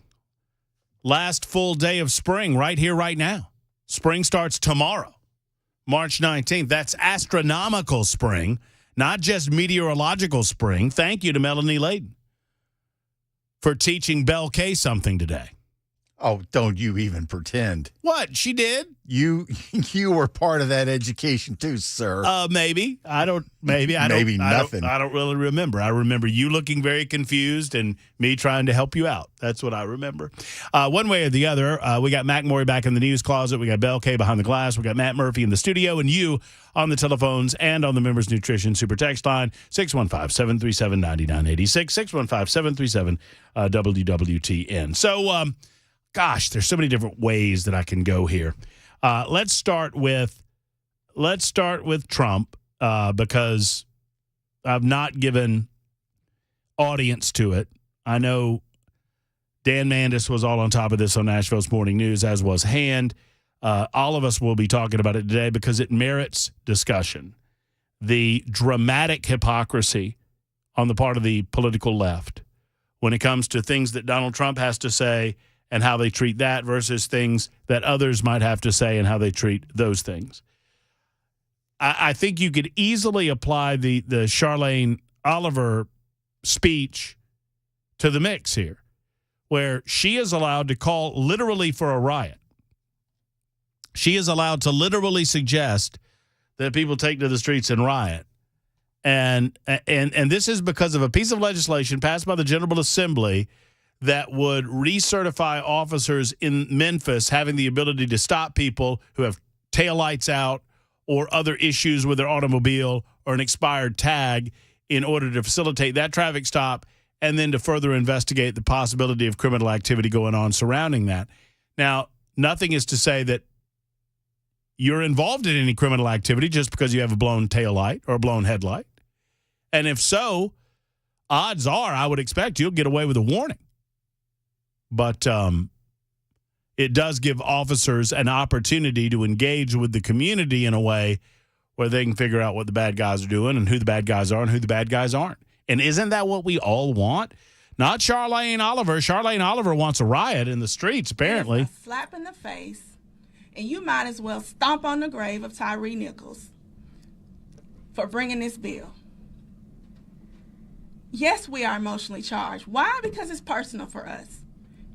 Taylor made this personal the minute he introduced this legislation to target one family and one life. Okay, so that's not true. We just spoke with Senator Brent Taylor. He met with the family. He commiserated with them. He indicated he made several statements that were a lot stronger than I thought he would make with regard to his belief as to the guilt of the 5 officers in question. So I don't really think there's any question the condemnation that exists universally surrounding the stop of Tyree Nichols. That was a one-off involving corrupt, bad officers. What this legislation would do is to hand the tools to good officers to give them the ability to better patrol their community. That was lost. So, yeah, we're going to fight. Dr. King said the riots are the language of the unheard. You ain't saying nothing yet. What does that mean? If you keep silencing us like this, what do you think our district's going to do? What does that mean? No one is silencing you, Senator. No one is silencing you. This is the way that a representative republic works. And frankly, this is an easy piece of law and order legislation that will be signed by the governor and will be law, I would expect, sooner rather than later. In the meantime, so you have that piece of audio where she is saying we're going to take to the streets and rioting is the voice of the unheard, et cetera, threatening. It almost rises to the level of a threat with Senator Charlene Oliver. And then you have this. Now, this is a 1-minute piece of audio that the mainstream media cannot be bothered playing. They're going to play just a little bitty sliver of the 1-minute piece of audio that I'm about to play you. This is Donald Trump over the weekend in Ohio. Mexico has taken over a period of 30 years, 34% of the automobile manufacturing business in our country. Think of it. Went to Mexico. China now is building a couple of massive plants where they're going to build the cars in Mexico and they think that they're going to sell those cars into the United States with no tax at the border. Let me tell you something to China. If you're listening, President Xi, and you and I are friends, but he understands the way I deal, those big monster car manufacturing plants that you're building in Mexico right now, and you think you're going to get that, you're going to not hire Americans, and you're going to sell the cars to us. No, we're going to put a 100% tariff on every single car that comes across the line, and you're not going to be able to sell those cars. If I get elected, now if I don't get elected, it's going to be a bloodbath for the whole, that's going to be the least of it. It's going to be a bloodbath for the country. That'll be the least of it. but they're not going to sell those cars. They're building massive factories. A friend of mine. That's President Donald Trump over the weekend. Belle, have you heard that whole clip? Was that the first time that you've heard the entirety of the clip, or did you listen to it over the weekend? I listened to it yesterday. And what was your takeaway? I mean, to me, it sounded the entire time like he was talking about the automotive industry in the typical Trump hyperbolic way. Sure. Nothing about it made me think of, him trying to incite violence or anything like that. So, I mean, I don't know how you can take this commentary any other way. Well, I mean, this is the same people that said that he didn't repudiate the white supremacists at Charlottesville, and we'll play a clip of him saying there were good people on both sides, and then not follow up the part where he says, no, the white supremacists, they were horrible people. Right. I mean, and the Charlottesville is the easiest example of how they do this. He clearly said, look, they're white supremacists, sure, we denounced them, but then there were good people on both sides. And he was referring to the sons of the Confederate veterans and daughters of the Confederacy who were there to try to keep the monuments in place, not the Klan, not the white supremacists, those other people. And the media want to pretend that those other people didn't exist. Similarly, the media wants to pretend that the use of the word, what they are now saying is, well, it's the use of the word bloodbath. Any use of the word bloodbath is wrong. You can't use the word bloodbath in any respect, because now they've been called out. At first, they're like, he says if he doesn't get elected, there's going to be a bloodbath. Oh, my goodness. He's threatening another January 6th. All right, first and foremost, January 6th was not a bloodbath for anyone except for Ashley Babbitt. No one died that day except for Ashley Babbitt, who was one of the protesters. And while January 6th was horrible and it was unfortunate, and January 6th was lawless, and there were some people that needed to be arrested, there were some people that needed to go to jail for a certain amount of time. Nothing like what's happening to these political prisoners now. They took what should have been at most a 2 or 3 month sentence and turned it into years and years and suggestions of insurrection, and it's just ridiculous. And most of us recognize the ridiculous nature of it. But that's what liberals do. And they wanted to take this piece where Donald Trump said, oh, it's going to be a bloodbath, and talking about economics and talking about the automobile industry more particularly. They wanted to take that comment and extend it by suggesting, and they tried to do so over the weekend, oh, Donald Trump says if he doesn't get elected, it will be a bloodbath.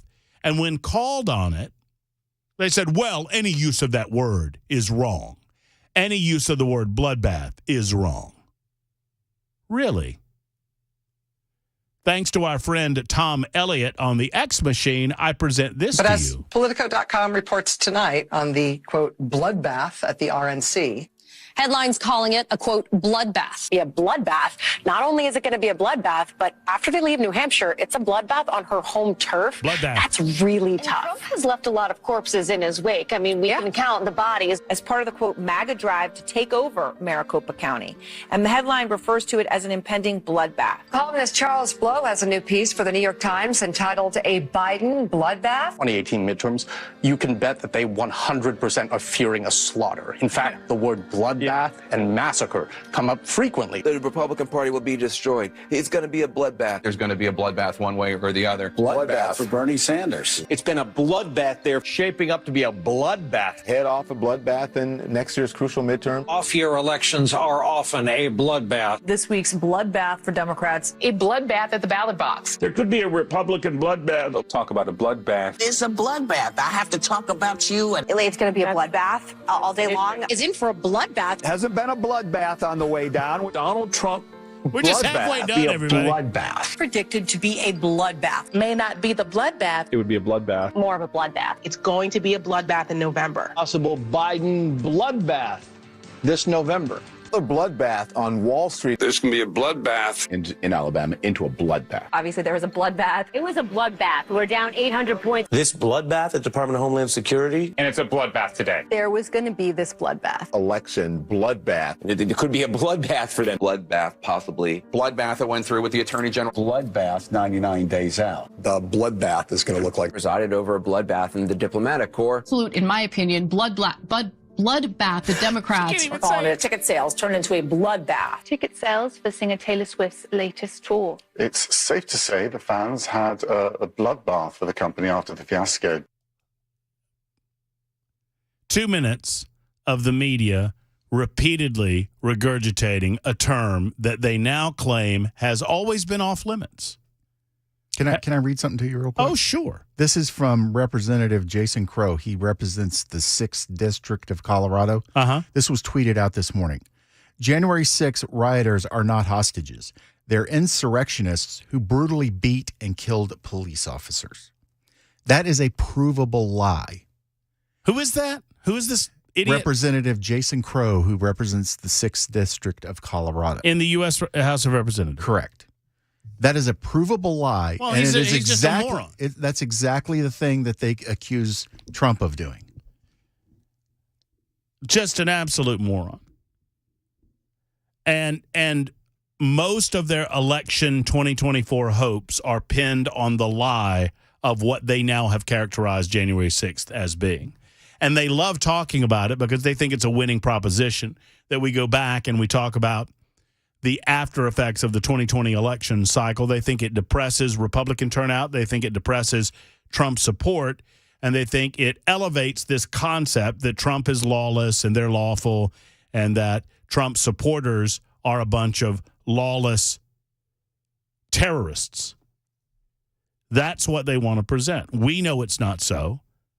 We recognize the difference. We recognize when people are breaking the law and shouldn't versus when there's a quote-unquote insurrection, which this wasn't. It's absurd.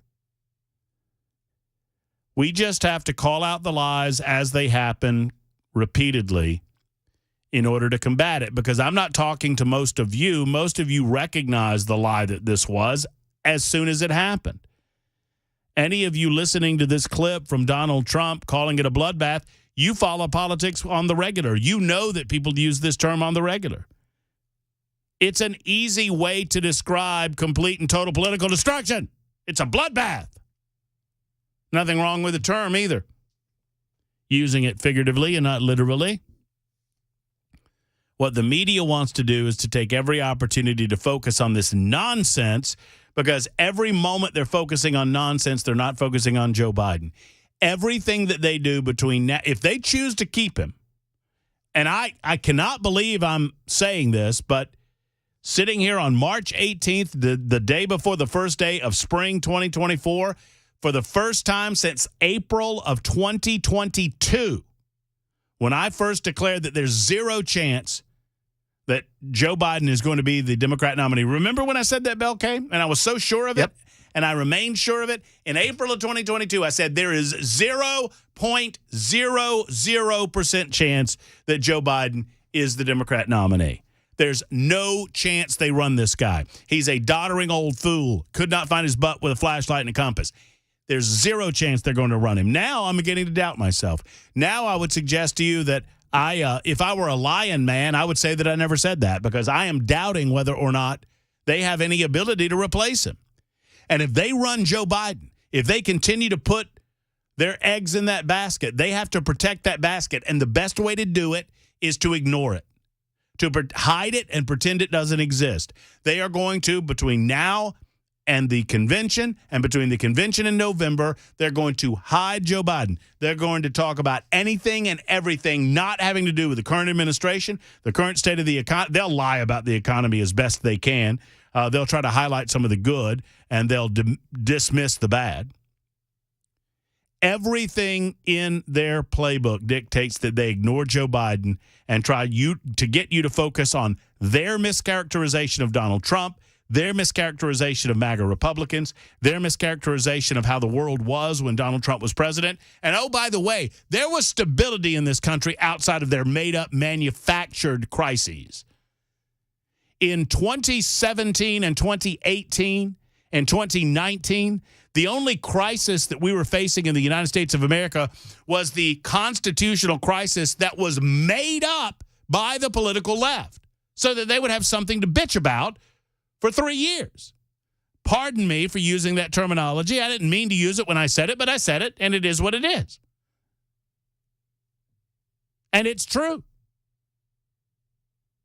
They made something up to complain about for 3 years, and now on the back end, they're trying to tell you that it was a Donald Trump constitutional crisis. It's garbage. We had stability then. At times his head is precariously close to his butt. In the meantime, the media they set their hair on fire about all of this. The use of the term. It's garbage. And now, after 24 hours of lying about it, #NeverCNN says, Trump warns of bloodbath for auto industry and country if he loses the 2024 presidential election to Biden. Even the lying liars and the liars that control them cannot lie about this with a straight face. It's 21 after the hour on Super Talk. More of your calls coming up. Real quickly. Yes. Do you know what today actually is? Today's March 18th. But it's Monday. It's Spring Eve. Oh, jeez.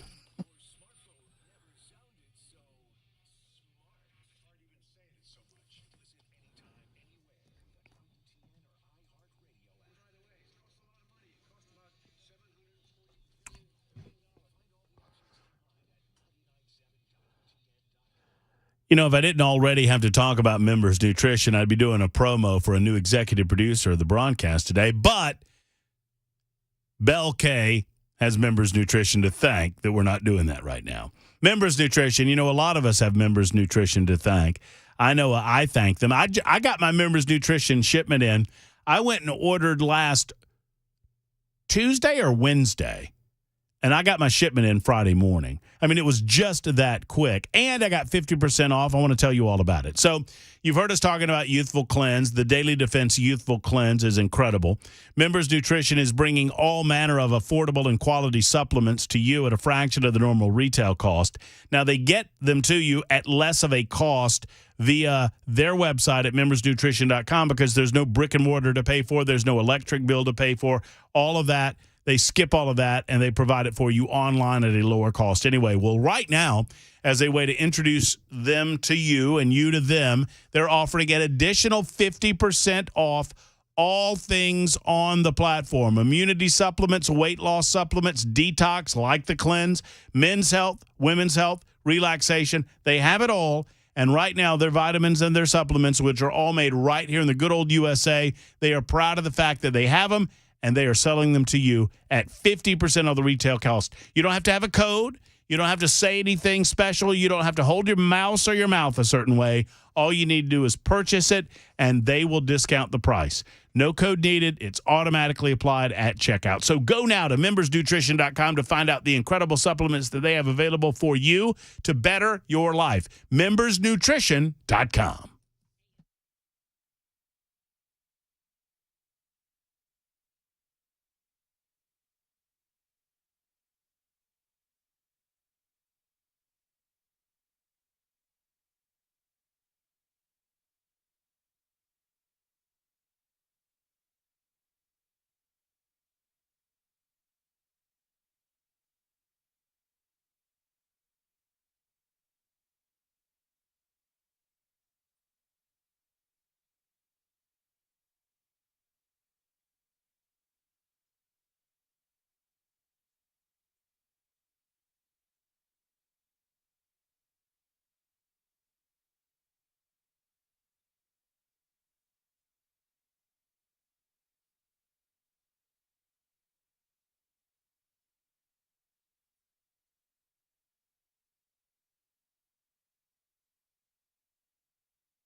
President Biden and Israeli President Benjamin Netanyahu talked on the phone today. Now the administration denying reports indicating that it ended tensely and abruptly.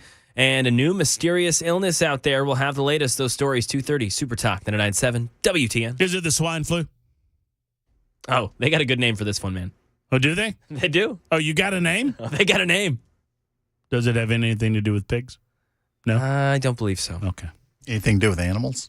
I don't think so. No, okay. Anything to do with fake birds? I don't think so. That's just birds. They're all fake. Oh, are they now? Yeah. Yeah, poor. You know what? I almost said poor Chris. Poor McMorray. Getting infected. 2:27. Thank you, McMorray. We'll anxiously anticipate that newscast coming up in just a couple of minutes. Your calls right now. Lindsay's in Pleasant Valley. Hello, Lindsay. How are you? Hey, Matt. After that last clip, I'm feeling like I had a bloodbath. A lot of bloodbaths. Bloodbath Bloodbath going on. Yep. I wanted to tell you about, exactly 19 years ago when my son was born, I basically lived in Le Bonheur Children's Hospital for several months in Memphis, and there was a smoking area down on the bottom ground floor, and it was all gated in, and there was this sign on the door out that said, "Do not go out after 8." because of just the crime. And several of the nurses said, I wouldn't go out there any time of day. And we're talking, that was like 2 decades ago. And there were just beggars everywhere and drug stuff everywhere. And I can't imagine what it's like today if that was 19 years ago. So I'm definitely for the bill. I'm for our police. You know, I feel in a way, I feel, and obviously I'm for the police as well, Lindsay, and thank you for your call. I feel sad for Memphis more than anything. I have visited a couple of times over the years. I visited once. I remember going to Graceland when I was a kid, and I always wanted to go back, and the wife and I went back maybe 15 or even more years ago now. We visited Beale Street, and we visited the Ducks at the Peabody Hotel, and we went and ate barbecue at Rendezvous and went back to – I mean, we did all the things that we ate at the arcade. We saw the Lorraine Motel and saw the civil rights area down there. Saw all of it. And I've been back since. But I wouldn't go back at night. I don't know that I would go to Beale Street at night. Not because of what Beale Street is. It's a matter of getting there or getting back home that I would be more concerned with. And I'm sad to say that. But I feel sad for Memphis because Memphis does have good things to offer. Sadly, the elected officials in Memphis saw no benefit in clamping down on the crime when they had an opportunity to do so, and that crime has run rampant across that city to the point that, I mean, I don't want to believe that it's not reclaimable, but in some ways I would believe that it's not reclaimable.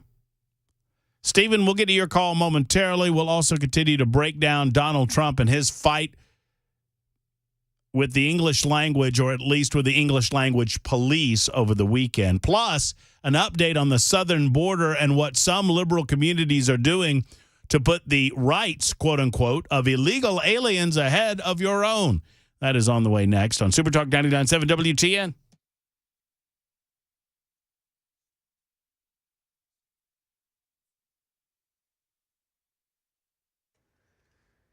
.230, I'm Mac Maury with your top stories. 45 degrees, partly sunny, some stronger winds in Music City. Got a forecast on the way, a couple minutes. Starting in the nation's capital, the White House providing details on President Biden's call today with Israeli Prime Minister Benjamin Netanyahu. Speaking to reporters at the White House, National Security Advisor Jake Sullivan denied reports that the call was tense and ended abruptly. I can confirm it did not end abruptly. It ended in a totally normal way when they had each gotten through all of their points. And I would say it was very businesslike. Today's call between Biden and Netanyahu, the first since Biden complimented his speech calling for early elections in Israel. Netanyahu responded over the weekend accusing U.S. officials of meddling in Israel's internal politics. And 2 new studies led by the National Institutes of Health delving into the mysterious illness called Havana syndrome, impacting dozens of U.S. diplomats and other personnel.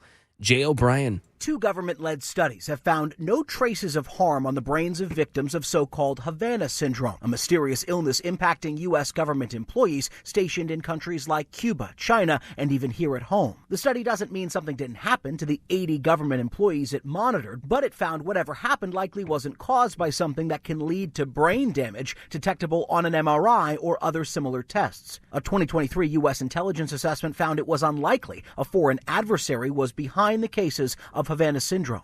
And that is the latest news. Weather's next. I'm Mac Morey, WTN News.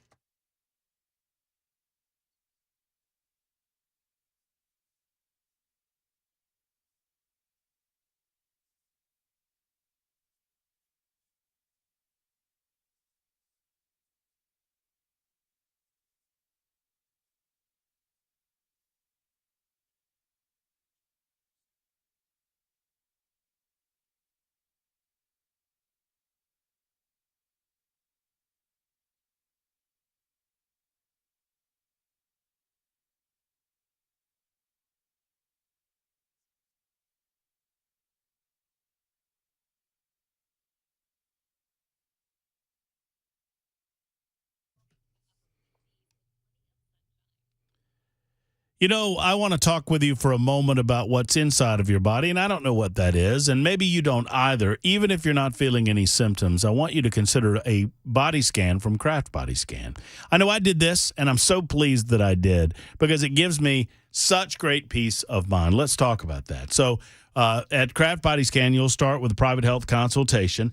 They learn a little more about you there. And you and your spouse, by the way, or your significant other, or whomever you want to bring, brother, sister, whatever, you can get a couple's body scan for $149 normally. This is a scan, heart and lungs, runs about a little over $1,300 a piece.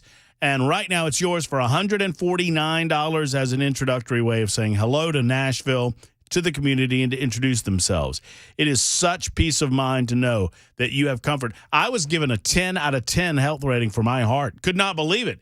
As much damage as I've done to this body. Lungs got just about the same. I've been stopped smoking for about 15, 17 years now, something along those lines. And so now I know that I'm fully repaired and recovered from that lung damage I was doing to my health. So 615-436-1000 is the telephone number, 436-1000 for the folks at Kraft Body Scan. Allow them to schedule you an appointment today. You don't have to get a referral. Just make the call to that number and find out more about it. Or go to Kraft Body Scan, spell it with a C, craftbodyscan.com. That's craftbodyscan.com.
Tennessee Men's Clinic has 2 locations available for you, gentlemen, and I want to talk to you about why you might want to go.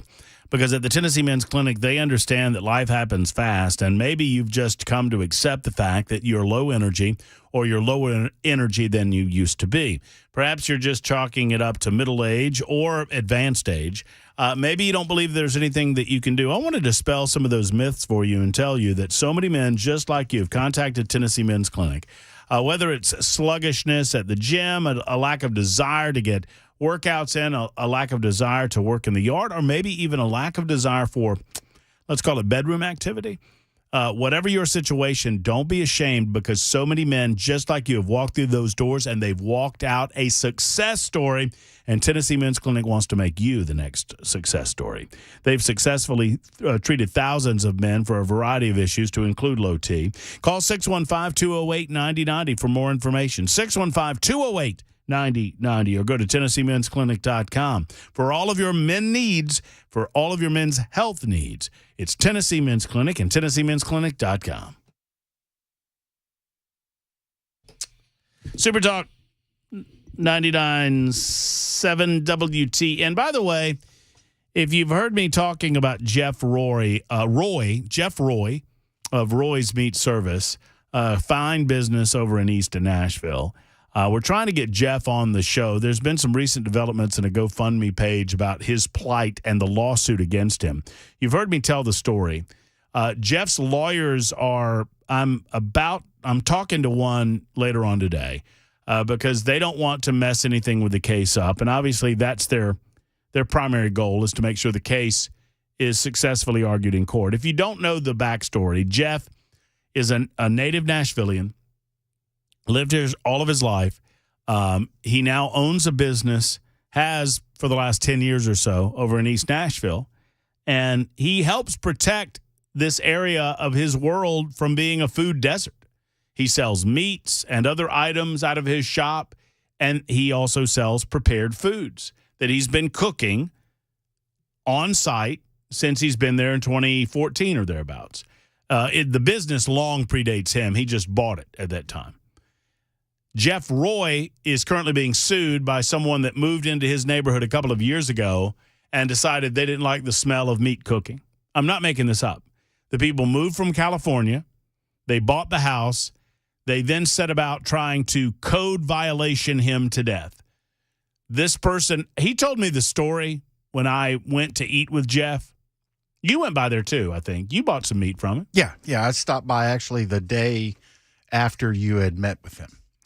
He told me the story of his first 8 years in existence. You know how many code violations he had in 8 years? 0. You know how many code violations he's now up to in the last 2? 25. It's like 41. Oh, well, sorry. And you know how many of them are coming from anyone not named this lady right behind him? None, right? So she's filing all of them, and she's trying to code violate him to death, and he does his best to... She's a vegan, right? There's some question about that. Apparently one person in her family, either she or her wife, they eat salmon, because Jeff Roy actually smoked some salmon for them. Which is the irony of this. He's the nicest person on the... No, he's the nicest person on the planet. So much so that he is just killing these folks with kindness, and all they want to do is destroy him. And so if you have an opportunity, go find Roy's Meat Service online and patronize him. Give him $1 or $2, and he'll give you some delicious meat. Otherwise, we're going to try to have him on very soon. In the meantime, I would remind you, tomorrow at 1:05, we welcome John Rich in studio.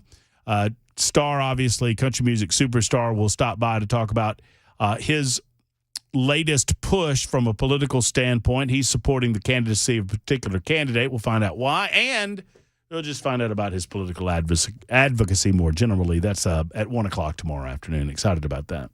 This woman and Roy are the epitome of don't California my Tennessee. Yeah, I mean, I couldn't make a story up that epitomized it more. To give you a little bit of the backstory, Jeff grew up here. His father owned businesses here. His grandfather delivered ice to this, what used to be called a grocery store. It was a small grocery store in East Nashville. Eventually, you would more describe it as a convenience store.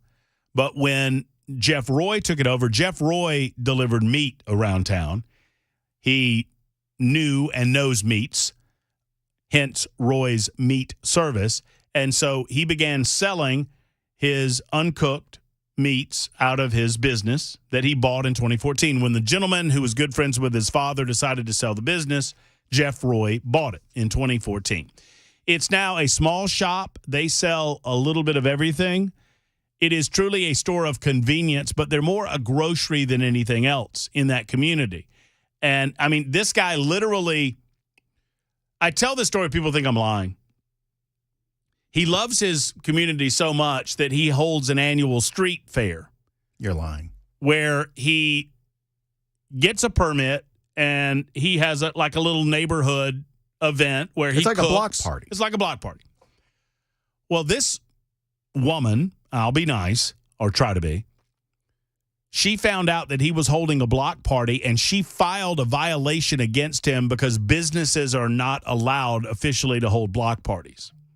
Only residences. And he had a business license, so she wanted to shut down the block party that he had been having for years. And that the neighborhood all of loved. her neighbors attended. Yeah, everybody with regularity. Loved it. Everybody loved it. Everybody enjoyed it. Everybody ate his food for free. And so Jeff Roy, the people that enforce the codes, they said, Jeff, we're sorry, but she's right. Technically, as a business, you're not supposed to apply or to receive a permit for a block party. You can only do that if you're a resident. So Jeff Roy bought the vacant house next to his store, specifically so he could continue to hold a block party for the neighborhoods. I want to pause to make sure you guys understand what the guy bought the house next to his business so that he could continue to have block parties because this woman had shut his block parties down because she's such an awful human being. And don't forget to tell the story about what he did when the tornadoes hit and how much food he gave away for free. He, in the aftermath of, I guess it was 2020? It was before I got here. Right before you got here. It was before I got here. The tornadoes that struck east of Nashville and the power was out for a period of time. Jeff had some food in his refrigerators and his freezers that was not bad, but if power goes out to commercially produced food for a certain amount of time, you can no longer sell it. So Jeff was going to have to throw it away. Instead of throwing it away, while everyone's power was still out, while everyone was worried about how they were going to eat, he went to his business. He fired up every smoker and every grill that he had. He cooked every bit of meat he had in his freezers and in his refrigerator, and he gave it away to anybody that wanted it. Are you hungry? Are you in need? Here, eat. Enjoy yourself. Let me tell you something. He is everything that you want in a member of this community. He is everything that you want as a neighbor, as a friend, and as a business owner. And I don't know this other person, and I don't know what hole she crawled out of in California, but she came from California a couple of years ago and just decided that she wanted to shut him down. And she has filed over 40 everything. Like, she filed a violation that his lights were getting into her house, and that was a code violation. She filed a violation that he had his dumpster on the wrong side of his property. When he moved it, she then filed think about this. She filed a violation that his dumpster was in the wrong place. He said, okay, cool, I'll move it. He moved it. She immediately filed another violation, or she filed a piece of paperwork saying that he didn't have the appropriate pad underneath his dumpster. So she filed a thing to make him move it, and then she filed a thing that he didn't have a concrete pad underneath where he moved it. So he has to spend the money. He has spent tens of thousands of dollars fixing and repairing nitpicky little crap just to appease her, and nothing's going to make her happy. So finally we get to the smoke. She claims that the smoke from his business, which, by the way, was there when she bought the house, is somehow in violation of some sort of ordinance with the city. And I sat down, and Jeff Roy's telling me this story. He's telling me all of these stories, and he's got a smile on his face. And he's like, it'll be okay. I try to talk with her. And I said to him, you let her come into your shop? He goes, yeah, I'm not going to prevent her from coming in here. That's when he told me, I said, are they vegans or what? And he said, I think she is, but her wife, one of them eats meat. He said, because they came over. While this is going on, Bell, they come over and she had the audacity to ask him how to smoke salmon, and he took salmon and smoked it for her, showering her with love. And his kindness is only returned with anger and meanness and spite. And here's the thing. How many other people have signed on to her complaints? 0. Oh, well, that's telling. But if you have the opportunity, he's trying to there's a GoFundMe that's been created. It's not Jeff that's doing this, but there's a GoFundMe that has been created in an attempt to help Jeff with his legal bills because he's not a rich guy. And if you go by his business, you'll see salt of the earth people. You will not see rich people. Patronize his business. 605 South 19th Street. There you go. 605 South 19th Street.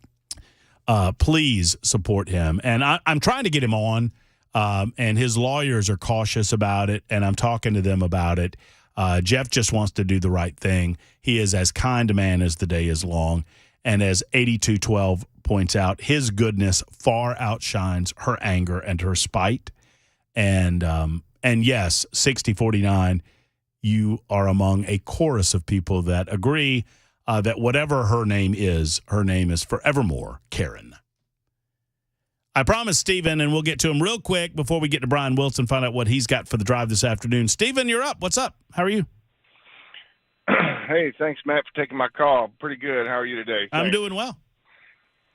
Yeah, good, man. I don't know what's wrong with this woman's senses that you're just talking about, but I love the smell of meat being cooked, and I wouldn't let a day go by without being able to smell that stuff. I'm sure everybody around her smells it too and loves it. So I don't know what her senses are telling her, but she definitely is not in the right state of mind. But she's from California, so that explains it. Yeah, it explains a lot, sadly. Yeah. So real quick on this whole bloodbath crave thing that's going on around here, I just want to say I prefer a blood shower myself, over the whole bloodbath thing. I mean, with all these vampires going crazy about bloodbaths these days, on Trump here, yeah, right. You know what I mean?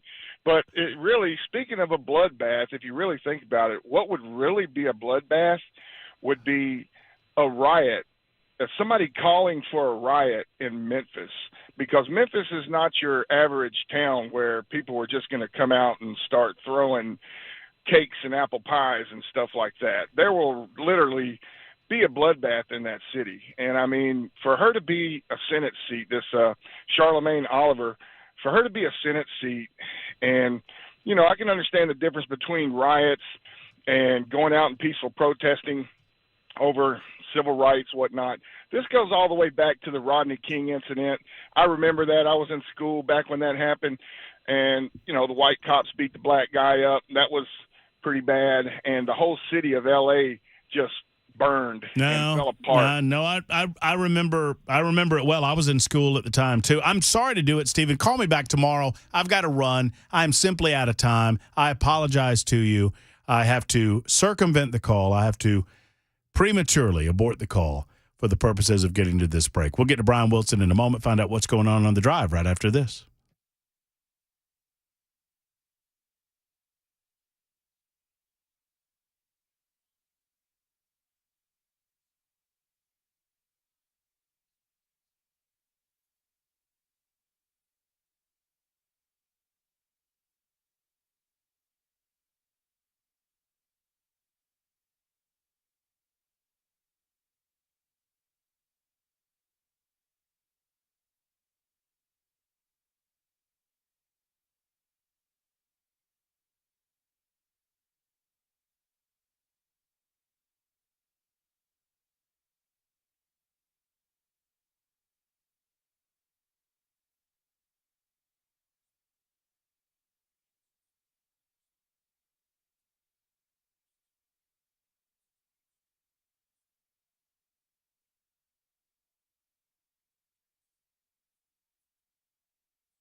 Winding down our portion of the broadcast day, in a couple of minutes, we will welcome in the drive with Brian Wilson. And right now, here's the thing. If I don't start taking my breaks on time and having a little more time to spend with Brian Wilson, I predict a bloodbath. That's what I predict.